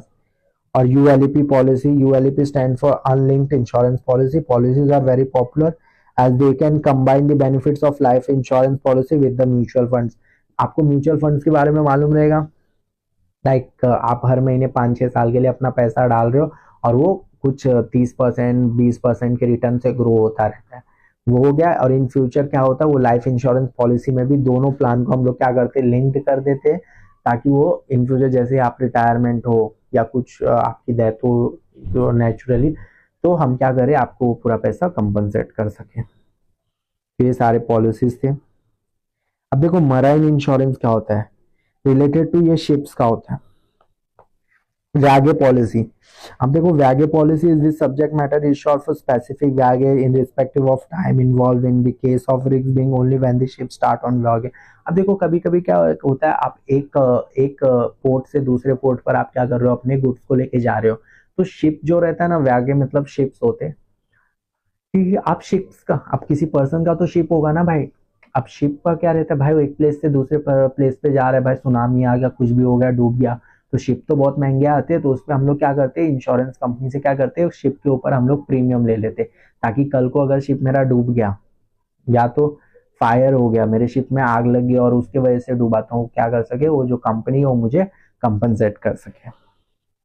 टाइम पॉलिसी, अब देखो टाइम पॉलिसी क्या होता है, एक पर्टिकुलर टाइम ही तक वो पॉलिसी वर्क करती है। समझो आप एक गुड्स के रिलेटेड इंपोर्ट एक्सपोर्ट कर रहे हो और गुड्स को बोल दिया भाई मैं इतने 1 साल तक गुड्स इंपोर्ट करूंगा, अगर इस गुड्स को कुछ भी हुआ तो तू कंपनसेट करके देगा, उसका प्रीमियम वो पे करते और 1 साल तक क्या रहते वो गुड्स को ट्रेड करते रहते। अगर इस बीच में कोई भी उसके गुड्स को डैमेज हुआ, कुछ भी हुआ, तो क्या करते उस गुड्स का कंपनसेट इंश्योरर करता है। अब देखो मिक्स्ड पॉलिसी क्या होती है, मिक्स्ड पॉलिसी का मतलब जैसे कि आप लोग मिक्स्ड ही मतलब समझ लो ना, आप शिप का भी ले रहे हो पॉलिसी, आप उसके जो गुड्स है उस पे भी पॉलिसी ले रहे हो, उसके पर्सन पे भी पॉलिसी ले रहे हो, कि भाई मेरे को सब कुछ का एक ही बता दे कि अगर कल को ये चोरी हुआ, मतलब शिप्स में या तो डाकू आ गए चोरी कर लिया, या तो फायर हो गया, या तो डूब गया, तो सबका मेरे को एक मिक्स्ड पॉलिसी बना के दे, ताकि इन फ्यूचर क्या हो कि अगर भाई कुछ तो ऐसा सर्कमस्टेंस है, फॉर एग्जांपल मैंने फायर कर लिया था बट शिप तो डूब गई, तो इंश्योरेंस कंपनी तुमको पे नहीं करेगी। तो यही सारी चीजें है कि आप एक ही बार क्या करो, मिक्स्ड पॉलिसी ले लो, झंझट ही खत्म। अब देखो valued policy, under this policy goods are insured for agreed value between the insurer and insured for time taking policy as easy settlement claim case for such various difficulty as well to real market value। हम लोग क्या कर रहे हैं, पहले ही क्या कर रहे हैं, उसका रियल वैल्यू ले रहे हैं, ताकि इन फ्यूचर अगर कुछ हो तो मेरे को यही वैल्यू रिटर्न मिल जाना चाहिए। उसी को बोलता है blanket policy. This policy taken to maximum limit required amount for protection and full amount refund of a premium paid to beginning and policy. The policy describe nature of goods, ensure specific route, ports, place, आगे it covers multiple risks, property and other. मतलब इसमें क्या हो रहा है कि आपका जितने भी टाइप्स का पॉलिसी है सब आ जा रहे, जो भी रूट्स है। अभी देखो इसमें क्या होता है, देखो आप एक चीज देखे होगे, स्पेसिफिक रूट पोर्ट्स। देखो इंश्योरेंस कंपनी भी जो रहती है ना, वो स्मार्ट रहती है, वो क्या बोलती है, अगर आपका शिप गलत रूट से कहीं जा रहा है तो अगर उसको कुछ हुआ तो उसका डैमेज हम नहीं देंगे, हम जो रूट आपको बताएंगे, अगर आप उसी रूट से जा रहे हो, उसी रूट से इंपोर्ट एक्सपोर्ट कर रहे हो, अगर उस रूट में कुछ हुआ तभी हम आपको पे करेंगे, अदरवाइज नहीं करेंगे। समझे, इंश्योरेंस जो इंश्योरेंस वाले वो भी बहुत दिमाग लगाते हैं कि भाई ऐसा तो रहेगा, तुम कहीं भी चल जाओगे, कहीं भी डुबा दोगे, बोलोगे भाई ये डूब गया मेरे को नहीं मालूम, और इन फ्यूचर आप उससे पैसा ले रहे हो और फिर मालूम पड़ा कि उस शिप को आप लेके आ जा रहे हो वहां से। ठीक है, तो इसके लिए क्या करते हैं हम लोग, क्या करते हैं स्पेसिफिक रूट बताते हैं, फिर जैसे अगर डूब गया तो जो इंश्योरेंस कंपनी के जो बंदे लोग रहते हैं वो लोग चेकिंग करते कि हाँ भाई कहाँ डूबा है क्या, हाँ एक्चुअल में अगर वो डूबा रहा तभी वो क्लेम करेंगे, मालूम पड़ा कि आप बोल रहे हो वो डूब गया और दिख ही नहीं रहा, ऐसा नहीं होता। ठीक है, वो इंश्योरेंस वाले भी बहुत स्मार्ट रहते हैं। अब देखो पोर्ट रिस्क पॉलिसी, जो पोर्ट होता है बेसिकली जहां पे आप ट्रेड कर रहे हो, अगर वहां पे कोई गुड्स चोरी हुआ, अगर समझो इन बीच में आपने पोर्ट रिस्क पॉलिसी ले लिया है, पोर्ट का मतलब मालूम है जहाँ पे जिस सारे गुड्स बोलते हैं बाहर आते हैं, हम लोग रखते हैं, अरेंज करते हैं, ठीक है पोर्ट पे। अगर वहां पे कुछ हुआ गुड्स को तब कंपनी पे करेगी। अगर शिप के अंदर कुछ चोरी हुआ, फायर हुआ, तो वो कंपनी पे नहीं करेगी, इंश्योरेंस कंपनी। ठीक है, वो पोर्ट पॉलिसी होता है, दैट मीन्स अगर पोर्ट पे अगर कुछ हुआ इशू तभी वो पे करेगी। Composite policy, this type of policy is purchase from more than one insurance. The liability of each insurer separate from distinctly the policy has taken for the amount of insurance is very high। Composite policy का ही मतलब क्या होता है कि हम लोग ये एक नहीं, बहुत दो तीन जन से ले लेते हैं ये पॉलिसी, ताकि भाई हम क्या कर सके, जो हमारा ज्यादा रिस्क है वो मिनिमाइज हो सके, कि अगर एक पर्सन नहीं दे रहा है ना इंश्योरेंस तो दूसरा दे दे एक्चुअल में। ठीक है, इसीलिए हम लोग बहुत सारे single vessel policy, vessel is also, हम लोग वेसल को भी वही बोलते हैं, वेसल कार्गो को भी हम लोग वैसे ही बोलते हैं। This policy is suitable for small ship owner having only one ship, having one ship is in different fleets, it's cover the risks to vessel and the secure। और जिस पर्सन के पास एक ही शिप होता है छोटा, उसके ऊपर भाई ले लेते हैं इंश्योरेंस, ताकि इन फ्यूचर कुछ भी हो तो मेरे को क्या हो, कंपनसेट हो सके। Fleet policy and block policy.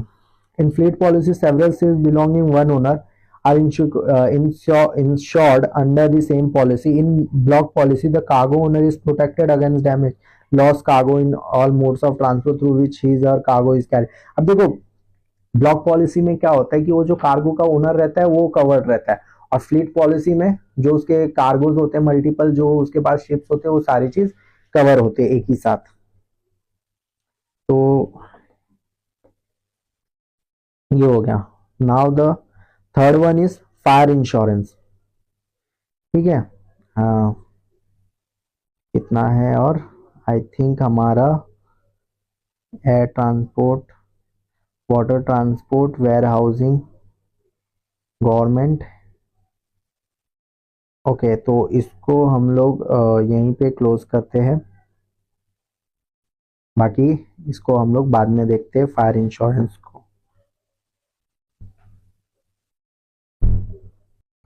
Now अभी हम लोग कल आधे पे कंप्लीट किए थे हमने, आज हम इस चैप्टर 4 का फायर इंश्योरेंस से स्टार्ट करेंगे। तो चलिए स्टार्ट करते हैं। तो सबसे पहले मुझे आप बताइए, फायर इंश्योरेंस का मतलब ही क्या होता है, कि हम फायर इंश्योरेंस इसलिए ले रहे हैं ताकि जो हमारा जो गुड्स है या प्रॉपर्टी है, अगर इन केस फायर के वजह से डैमेज हो रहा है तो हम क्या कर सके, फायर इंश्योरेंस के थ्रू हम उस जो भी डैमेज और लॉस हुआ है उसका हम क्या कर सके, कंपनसेट ले सके।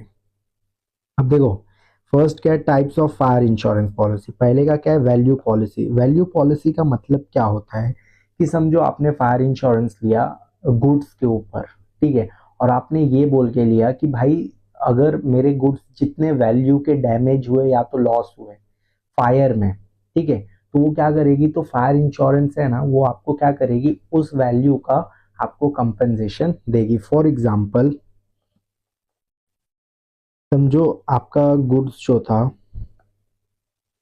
वो 10 करोड़ का था, ठीक है, उसमें ड्यू टू फायर आपका जो डैमेज हुआ, गुड्स हुआ 5 CR का। तो जो कंपनी है, जो इंश्योरेंस कंपनी है, वो क्या करेगी, आपको 5 करोड़ का कंपनसेशन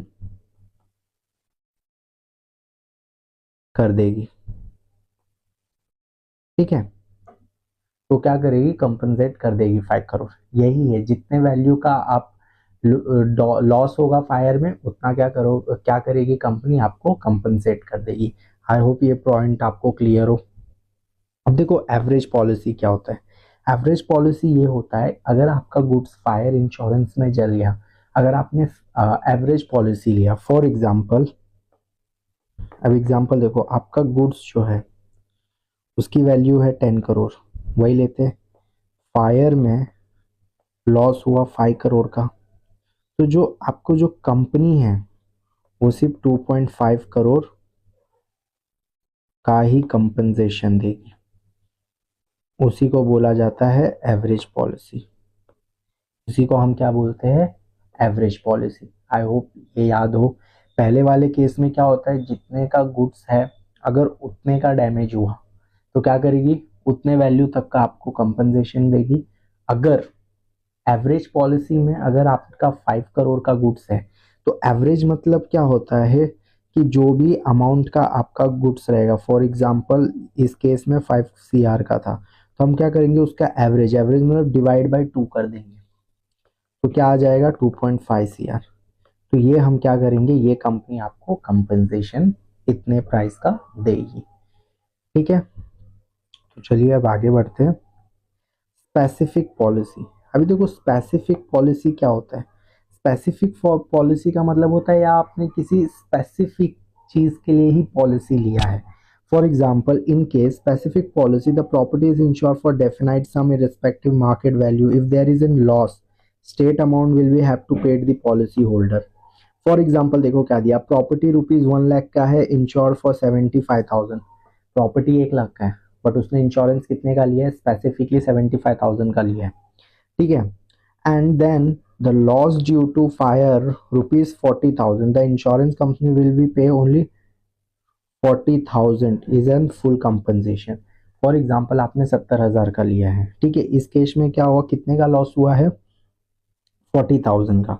तो कंपनी क्या कर रही है, 40 जो 1000 है उसका पूरा कंपनसेशन दे दे रही है। बट अगर यहाँ पे एग्जाम्पल, अगर यहाँ पे लॉस 80,000 का हुआ रहता तो कंपनी सिर्फ 70K देती, बाकी का 10K जो जो लॉस रहता वो खुद ही वो पर्सनली लाइबल होता। ठीक है, वो पर्सनली लाइबल होगा उस लॉस के लिए। समझा ये पॉइंट, आई होप ये पॉइंट समझिए आपको। अब देखो फ्लोटिंग पॉलिसी क्या होता है, तो इसके ऊपर का मैं थोड़ा हटा दे रहा हूँ। ठीक है,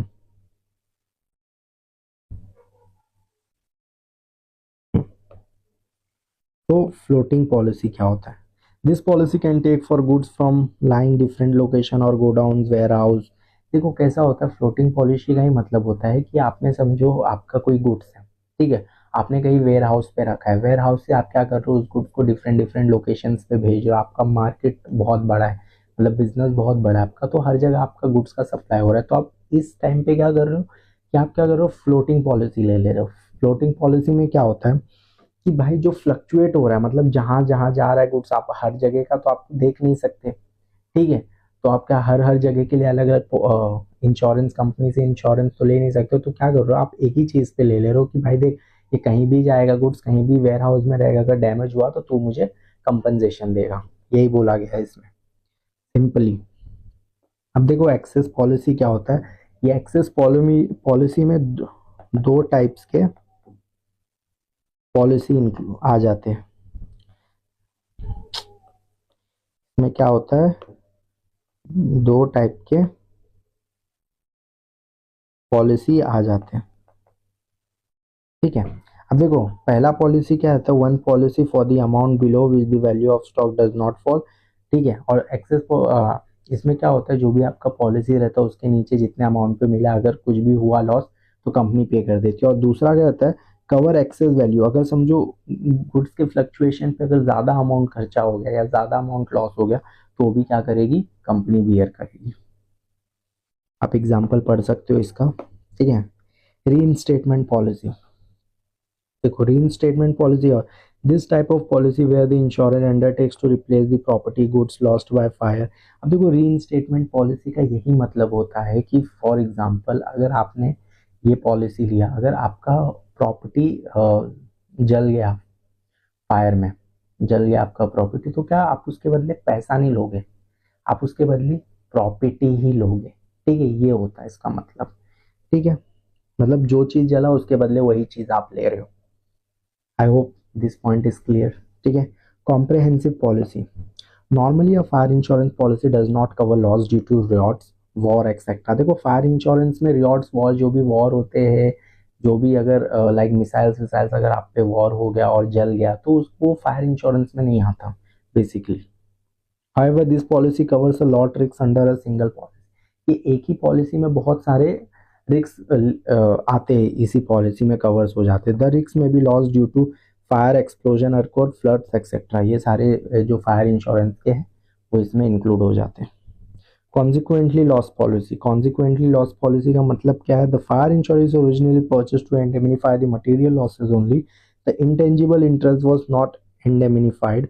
Thus, the consequential loss policy include the loss of tangible and intangible properties.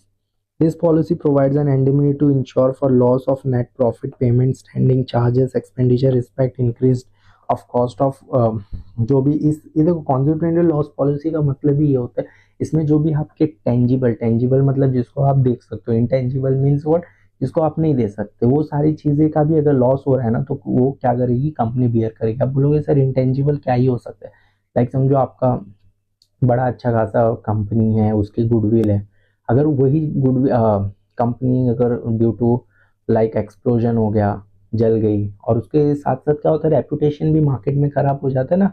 For example अभी आपने सुना रहेगा कि सैमसंग का जो ईयरबड्स है वो एक किसी लेडी के कान में वो फट गया, तो इसकी वजह से क्या होता है कि आपका प्रोडक्ट का तो लॉस हुआ, प्लस वो जो रेपुटेशन जो गई सैमसंग का वो भी आपको क्या करना पड़ेगा, बियर करना पड़ता है। अब देखो स्प्रिंकलर लीकेज पॉलिसी, अभी बोलोगे सर ये स्प्रिंकलर क्या होता है, आपको मालूम है बड़े बड़े मैदान में या आप देखोगे ना एग्रीकल्चरल लैंड में हम लोग क्या एक पाइप डालते हैं जिसमें से ना पानी ना हर एक जगह पे कोने में जाती रहती है, समझा क्या। समझो आपने ये चीज लिया, स्प्रिंकलर लिया, वो पाइप को फिट किए, घर पे हर जगह लगाए। फॉर एग्जांपल बड़े बड़े जो होटल्स में देखोगे ना, अगर फायर बेल बजता है तो ऑटोमेटिकली पानी निकलने लगता है उससे, उसी को बोला जाता है स्प्रिंकलर। अगर इन दिस केस, अगर समझो फायर आपने इसका भी पॉलिसी ले लिया, अगर आपका घर में समझो आग लगी या होटल में आग लगी, अगर ये काम नहीं किया प्रॉपरली तो जो भी डैमेज होगा वो क्या होगा, वो इंश्योरेंस कंपनी को बियर करना पड़ेगा। ठीक है, तो ये हमारा 9 पॉइंट कंप्लीट हो गया। ओके ठीक है, तो ये हमारा लाया क्या था, ये हमारा फायर इंश्योरेंस पूरा कवर हो गया ना। अभी हम लोग ट्रांसपोर्ट का देखेंगे। ठीक है, अभी देखो ट्रांसपोर्ट का मीनिंग ही क्या है, एक प्लेस से दूसरे प्लेस पे जाना, उसी को हम ट्रांसपोर्ट बोलते हैं। मतलब थोड़ा कॉमनली यूज करो, हर एक चीज बताने वाली नहीं होती है, तुमको भी समझना पड़ेगा। अब देखो मोड्स ऑफ ट्रांसपोर्ट क्या क्या होते हैं, रोड से कर सकते हो, रेल से कर सकते हो, एयर से कर सकते हो, ये सारे मोड्स है। एंड देन वाटर ट्रांसपोर्ट है, मोनो रेल एंड मेट्रो। जैसे कि बड़े बड़े अर्बन सिटीज में अगर आप लोग देखोगे, जो पॉस एरिया रहता है ना, उधर हम लोग मेट्रो और मोनो रेल का ऑप्शन डालते हैं ताकि आप लोग क्या कर सको, इजिली ट्रैवल कर सकते हो, और उसके टिकट्स नॉर्मल लोकल से ज़्यादा महंगे होते हैं।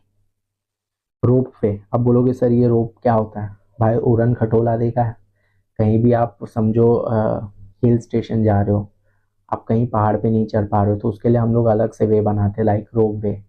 ठीक है, उसके थ्रू क्या करते हैं लोग, भी पीपल भी ट्रांसपोर्ट करते हैं, हम लोग पीपल भी एक प्लेस से दूसरे प्लेस पे जाते हैं, प्लस गुड्स को भी हम लोग क्या करते हैं, एक जगह से दूसरे जगह पे लेके जाते हैं।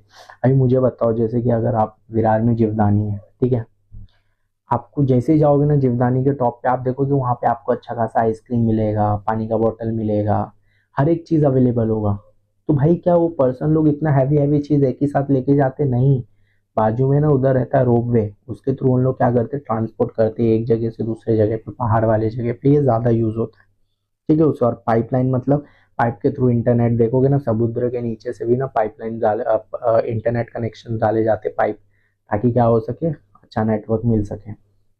उसके थ्रू पेट्रोल पेट्रोल भी निकालते हैं ना पाइप के थ्रू, देखा रहेगा जमीन में हम लोग लगाते हैं पेट्रोल जो निकलता है जमीन के अंदर से, उसी को बोला जाता है। उसके थ्रू हम लोग क्या कर रहे हैं, पेट्रोल ट्रांसफर कर रहे हैं एक जगह से दूसरे, मतलब एक जगह से निकाल रहे दूसरे जगह उसको रख रहे।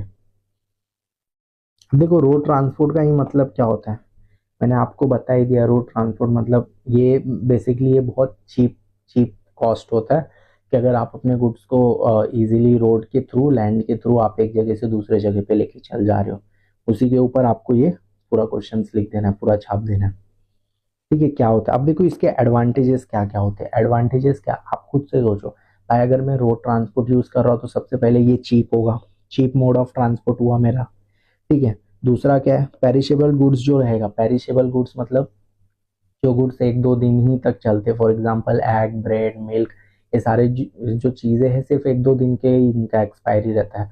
तो क्या करते हो, रोड के थ्रू क्या इजीली आप क्या कर सकते हो, ट्रांसपोर्ट कर सकते हो, इजीली डोर टू डोर भी ट्रांसपोर्ट हो जाता है।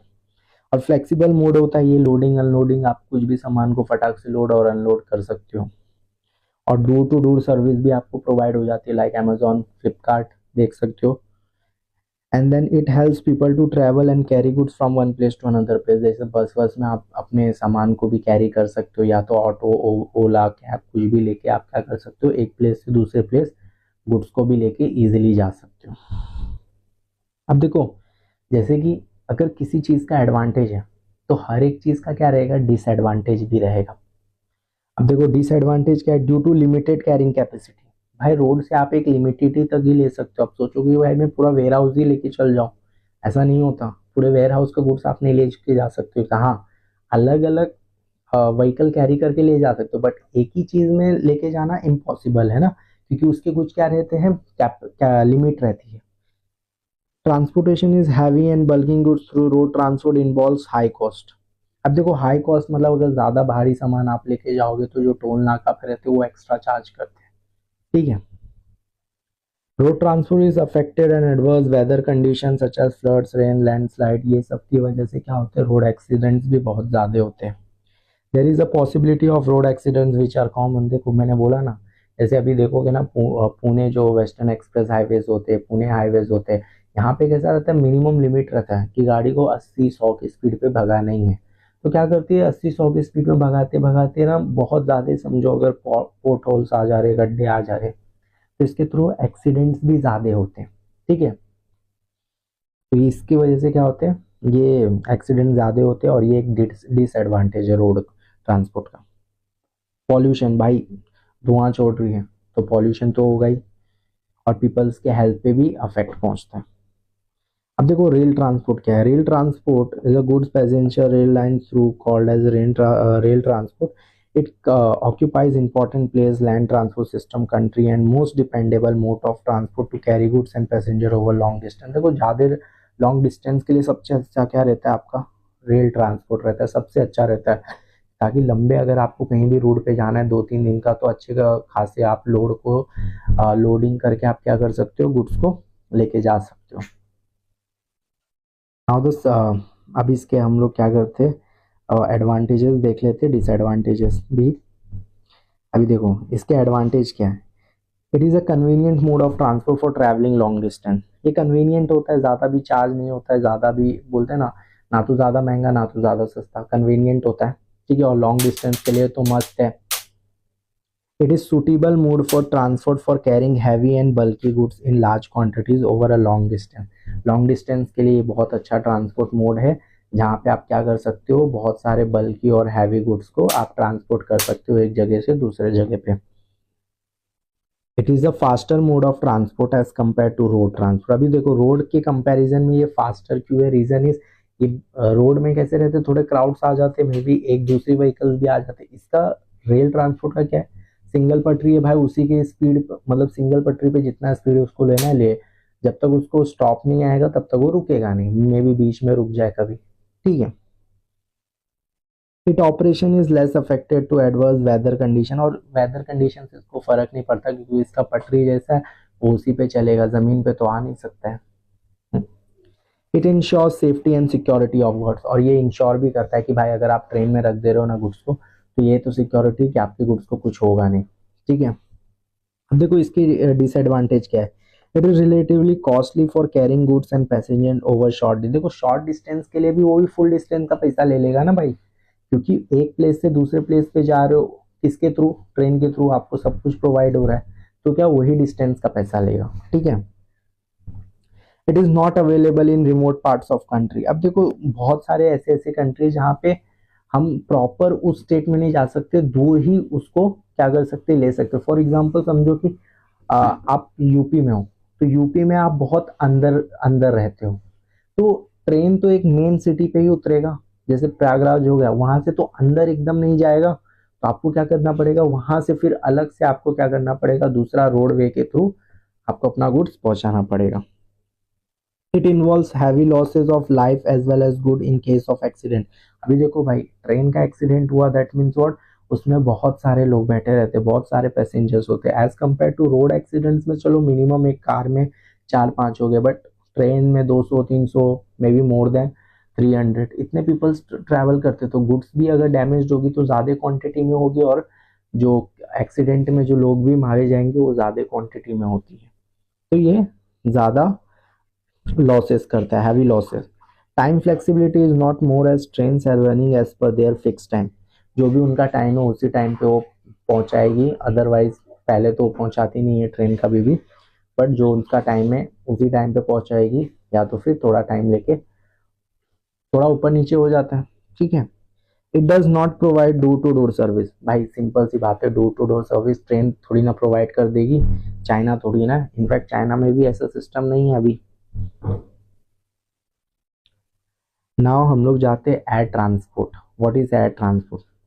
प्लेन के थ्रू हम क्या कर रहे हैं, एक जगह से दूसरे जगह गुड्स को भेज दे रहे हैं, और ये है फास्टेस्ट मोड है हमारा, कि एक जगह से दूसरे जगह आप तुरंत 1-2 घंटे में चल जा रहे हो। फॉर एग्जांपल जैसे आपको एक गुड्स मुंबई में आपको कहाँ पे भेजना है, दिल्ली भेजना है, तो दिल्ली में मोस्टली 2 आवर्स लगते हैं, तो 2 आवर्स में आपकी गुड्स, अगर एज कम्पेयर टू अगर आप ट्रेन से देखोगे तो ट्रेन से में भी आपको 15 घंटा 16 घंटा लगता है, तो आप एयर के थ्रू क्या जल्दी पहुंचा सकते हो, और ये थोड़ा कॉस्टली भी होता है। अब इसके एडवांटेजेस देख लो। देखो, domestic air for public sector और international for Australia public sector, Australia और पब्लिक सेक्टर एक्सेट्रा जो है। एडवांटेज क्या, देखो ये फास्टेस्ट मोड है, मैंने पहले ही बोल दिया था, और ये बहुत बड़ा रोल प्ले करता है वॉर के टाइम पे, क्योंकि अगर वॉर के टाइम पे कुछ इमरजेंसी रहा तो हम क्या कर सकते हैं, तुरंत सारे इक्विपमेंट्स भेज सकते हैं, प्लस पीपल्स को ज्यादा क्वांटिटी में कैरी कर सकते हैं, ठीक है। As air transport, use natural ways, no separate construction routes required like road और रेल ट्रांसपोर्ट। इसके लिए हमको कोई भी रोड, रेलवे पटरी ये सब रिक्वायर नहीं रहते, जहाँ हमको सॉफ्ट लैंडिंग मिल गई हम वहाँ पे लैंड कर सकते हैं अपने प्लेन को, ठीक है। It is a less polluting as compare to road transport. Road transport तो भाई ज़्यादा पॉल्यूशन करता है, उसके कंपैरिजन में जो एयर ट्रांसपोर्ट रहता है वो लेस पॉल्यूट करता है।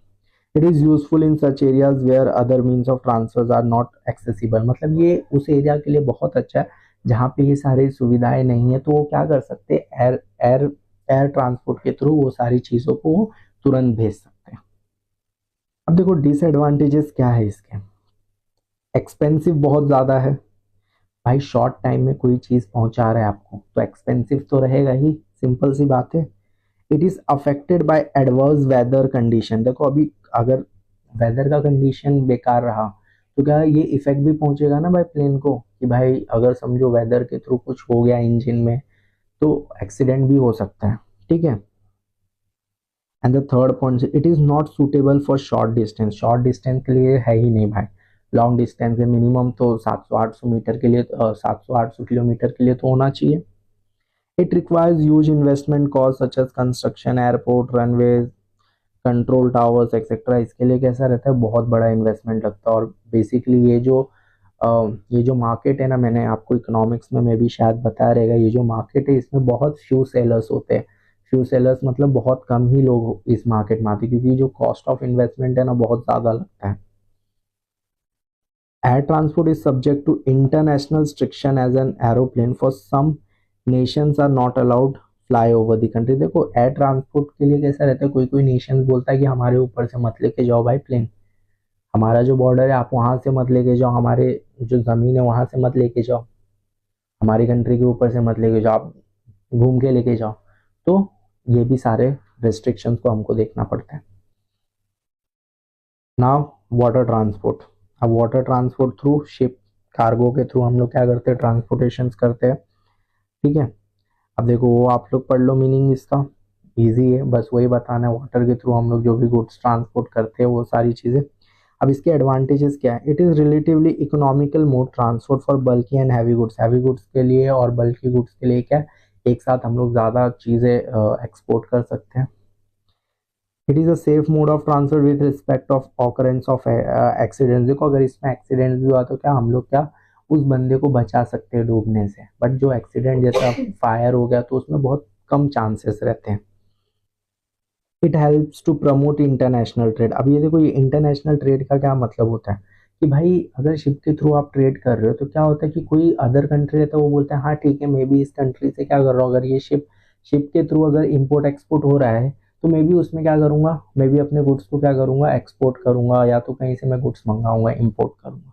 तो ये क्या है, अपना जो इंटरनेशनल ट्रेड है उसको बहुत प्रमोट करता है।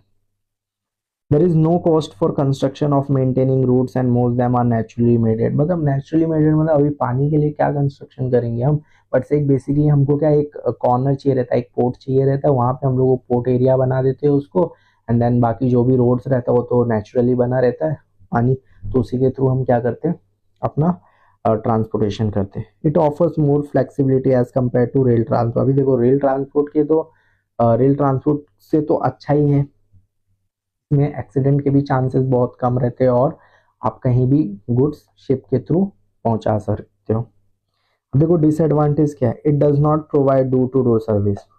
भाई शिप कभी भी डोर टू डोर क्या अभी जमीन पे चलेगा, तो सिंपल सी बात है, ये पॉइंट तो देना ही नहीं चाहिए था डिसएडवांटेज में। It does not provide door to door service, it gets heavily affected by adverse. हाँ भाई अगर सुनामी आया, अर्थक्वेक आया, तो उसमें तो ये बहुत ज्यादा ही इफेक्ट पहुंचेगा। It comparatively slow moving transport, slow moving क्यों, अभी भाई शिप एकदम स्पीड में तो नहीं जाता है, तो क्या धीरे धीरे धीरे धीरे चलते रहा अपना। More investment cost involve terms of ports, देखो शिप्स मेंटेनेंस एक्सेट्रा, पोर्ट्स तो आपको चाहिए ही रहेगा जहाँ पे आप गुड्स रखोगे, फिर वहां से आप शिप में ट्रांसफर करोगे, तो ये सारी चीजें क्या है इंपॉर्टेंट है। और फिर शिप का मेंटेनेंस भी हो गया, भाई मालूम पड़ा मेंटेनेंस ही नहीं कर रहे हो शिप का, बीच में जाके डूब गई। It's subject to perils of sea, और ये क्या है सी में ही इसको हम क्या करते यूज करते, ये तो कॉमन वाली बात है, और बाहर तो हम बोर्ड को यूज ही नहीं कर सकते ना भाई, क्या ही पॉइंट है। ओके अभी द नेक्स्ट पॉइंट क्या अच्छा इधर ही दिया है, मोनोरेल एंड मेट्रो। देखो मोनोरेल क्या है, वही जो अंडर कंस्ट्रक्शन रेल होते हैं ना, जो प्राइवेट पर्सन लोग बनाते हैं, मोनोरेल एंड मेट्रोस, उसी के बारे में बताया गया, और वो क्या है थोड़ा एक्सपेंसिव रहता है as compare to local rail से। Which track consists of a single rail beam. The term is also used to describe beam system or the trains traveling such as beam track.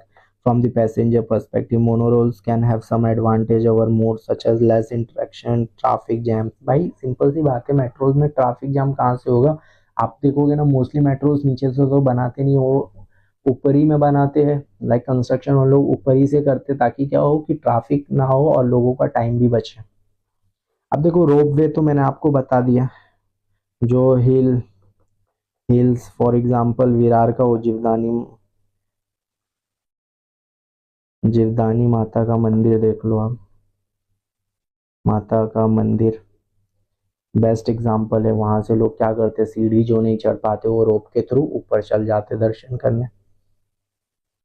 Pipeline transport जो मैंने आपको बताया था, water wild distance network के लिए, petroleum के लिए और नेचुरल गैस के लिए, जो हम लोग जो भी हमारा जो अर्थ का सरफेस है अंदर से निकालते, उसका हम लोग ट्रांसपोर्ट करते हैं। अब देखो वेयर हाउस, वेयर हाउस का मतलब ही क्या होता है, where we were storing our, मतलब जहाँ पे हम लोग क्या कर रहे हैं, we were storing our goods, ठीक है, लॉन्ग टाइम के लिए। It's create what place utility, time utility both. अब देखो डेफिनेशन क्या दिया, फंक्शन ऑफ वेयर हाउस। अब इसके फंक्शंस क्या है, फॉर एग्जांपल स्टोरेज, ठीक है। अभी देखो वेयर हाउस का वर्क ही क्या है कि क्या करे, जो भी आपकी गुड्स है उसको वो क्या करे लॉन्ग टाइम तक स्टोर करके रख सके, वही उसका है। और price stabilisation, price stabilisation in future अगर कहीं भी मार्केट में शॉर्टेज हो कोई भी चीज़ का, तो हम लोग ने उस चीज़ को स्टोर करके रखा है लॉन्ग टाइम के लिए, ताकि वो क्या हो, उसका जो प्राइस है वो ज़्यादा बढ़े ना, ठीक है, इसी के लिए। नहीं तो बहुत जगह क्या होता है कि जानबूझ के बहुत सारे वेयर हाउस वाले लोग एक पर्टिकुलर गुड्स को स्टोर करके रख देते हैं और मार्केट में जैसे ही शॉर्टेज आती है तो उसका प्राइस बढ़ा देते हैं, जैसे ही प्राइस बढ़ गया वो क्या करते हैं गुड्स को भेज देते हैं। तो ये सारी चीजें ना हो, उसीलिए हम लोग क्या करते हैं वेयर हाउस बनाते हैं और वहां पे हम लोग उस सारे गुड्स को स्टोर करके रखते हैं कि इन फ्यूचर कोई भी चीज ज्यादा महंगा ना हो, ठीक है। प्राइस स्टेबलाइजेशन हो गया। अब देखो रिस्क बियरिंग तो होता है भाई कि अगर स्टोर चीजें समझो फॉर एग्जांपल किसी वजह से खराब हो गई, रैट्स का डर रहता है, छोटे छोटे इंसेक्ट्स रहते हैं, ठीक है, वो सबका डर रहता है, तो इसमें थोड़ा रिस्क भी रहता है। देखो financing, loans can be rest from warehouse keepers for financial institution against goods store owner, goods security for warehousing keeper for financial institution, this is the manner warehousing act source of finance for the businessman to meeting business operation, business वाले लोग भी use करते हैं इसको ताकि वो अपने goods को क्या करे, लॉन्ग टाइम के लिए स्टोर कर सके। अब देखो जो रहता है ना हमारा वेयर हाउसिंग, वो क्या करता है ग्रेडिंग एंड पैकेजिंग, तो चीज को क्या करता है अच्छे से प्रिजर्व करके रखता है और पैकेज करके रखता है ताकि वो चीज लॉन्ग टाइम के लिए चले। इसमें ज्यादा दिमाग नहीं लगाना है आपको।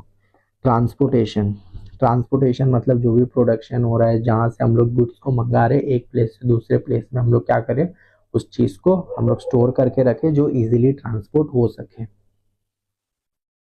Time and place utility, warehouse क्या क्रिएट करता है, टाइम और प्लेस यूटिलिटी। एक ही जगह पे वो उस सारे गुड्स को स्टोर करके रख देता है और वो बहुत लंबे टाइम तक के लिए उस गुड्स को आराम से रखता है। प्रोसेसिंग, जो भी उसका प्रोसेसिंग रहता है, for example certain commodities are not consume in form they are proceed, processing is required to make consumable paddies, polish, fruits, ripened etcetera. Sometime warehouse undertake such activities on behalf of owners, owners के behalf पे वो सारी चीजें भी करते हैं तो उसका उन लोग चार्ज लेते हैं। देखो टाइप्स ऑफ वेयर हाउस कौन कौन से टाइप्स आते हैं, जैसे कि प्राइवेट वेयर हाउस होता है। नाउअडेज तो बिजनेस, देखो बिजनेस करने वाले पर्सन से ना हर एक चीज में कहीं ना कहीं ढूंढ लेते हैं कि हमको बिजनेस कैसे करना है। तो नाउअडेज ट्रेंड क्या चल रहा है, हम लोग एक वेयर हाउस खुद का ले लेते, बड़ा सा लैंड, उसमें वेयर हाउस बना देते और अलग अलग ब्रांड की चीजों को स्टोर कर देते और उससे हम लोग क्या लेते, रेंट लेते हैं, तो इससे हमारा इनकम जनरेट होता है। Public warehouse, public warehouse मतलब कि लोगों ने ही उस वेयर हाउस के खरीदा है और उसमें अपनी अपनी चीजें वो लोग स्टोर करके रख रहे हैं। अब देखिए bonded warehouse, bonded warehouse वो वेयर हाउस होते हैं जो गवर्नमेंट एक्सेप्ट करती है इम्पोर्टर्स को।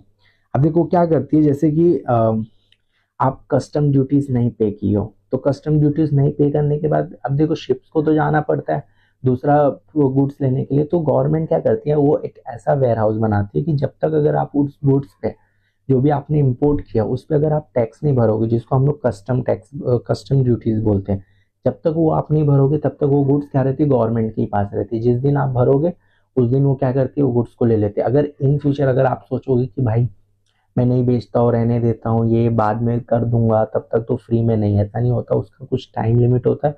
जैसे वो टाइम अगर आप नहीं पे करोगे तो वो गुड्स गवर्नमेंट बेच देती है दूसरे को। अब देखो ड्यूटी पेड वेयर हाउस क्या होता है, जैसे कि आपने समझो कि कुछ आपने सारे कस्टम ड्यूटीज पे किए हैं जो भी है और आपके गुड्स को अभी ट्रांसपोर्टेशन नहीं हो रहा है या तो अभी काम नहीं है, बाद में ट्रांसपोर्ट करना है, तो गवर्नमेंट वो प्रोवाइड करती है वो चीज़ जहाँ पे आप क्या करोगे ड्यूटी पेड वेयर हाउस को वहीं पे रखोगे और इन फ्यूचर जब आपको ज़रूरत रहेगा आप उस गुड्स को लेके जा सकते हो। ठीक है। अब देखो गवर्नमेंट वेयर हाउस, जो गवर्नमेंट का वेयर हाउस रहता है जहाँ पे सारी चीज़ें स्टोर रहती है वो सारी हो गई। कोऑपरेटिव वेयर हाउस, कोई पर्सन है जो मैनेज करता है, कंट्रोल करता है उसका खुद का, वो वेयर हाउस हो गया। Cold storage warehouse, cold storage warehouse जो ठंडी जगह होती है ना जहाँ पे पेरिशेबल नेचर के गुड स्टोर होते हैं, फॉर एग्जांपल फिश हो गए आपके, जो फिश हो गए हैं, फिर ऑक्टोपस, जो भी खाते हैं, जो भी सी फूड्स होते हैं ना, उस चीज़ को हम लोग क्या करते हैं लॉन्ग टाइम के लिए प्रिजर्व करके रखते हैं, उस वो वेयर हाउस होता है, वो वाले वेयर हाउस को बोला गया कोल्ड स्टोरेज वेयर हाउस। अब देखो कम्युनिकेशन, कम्युनिकेशन का मतलब ही क्या होता है, कौन से क्या क्या मोड है तुम्हारे पास जिससे आप लोग क्या कर सकते हो कम्युनिकेट कर सकते हो एक दूसरे से। टाइप्स ऑफ कम्युनिकेशन, एक पोस्टल सर्विस होता है, थ्रू ईमेल, पोस्ट मेल, ये सब के थ्रू क्या कर रहे हो आप लोग सर्विस आपको प्रोवाइड हो रही है इसके थ्रू। और दूसरा क्या होता है modern terms of communication, for example modern term में जैसे हो गया आपका व्हाट्सअप, इंस्टाग्राम, फेसबुक, ये सारी चीज़ें। देखो पोस्टल सर्विस क्या बोला, the postal service in India under the department postal and telegraph which is the part of ministry communication information technology, department post with the network कितना 1,54,965 post office in largest postal network in the world, पूरे world में सबसे बड़ा ये network है हमारा। और types of postal service कौन कौन से होते हैं, mail service, specialized postal service, money remittance service and retail service. अभी देखो मेल सर्विस मतलब इनलैंड लेटर्स जो भी होते हैं, लेटर्स के थ्रू कॉन्ट्रैक्ट्स होते हैं, उसको आप लोग देख सकते हो। एनवेलप होते हैं, it involves to confidential message such as enclosures, cheques, photos, resumes.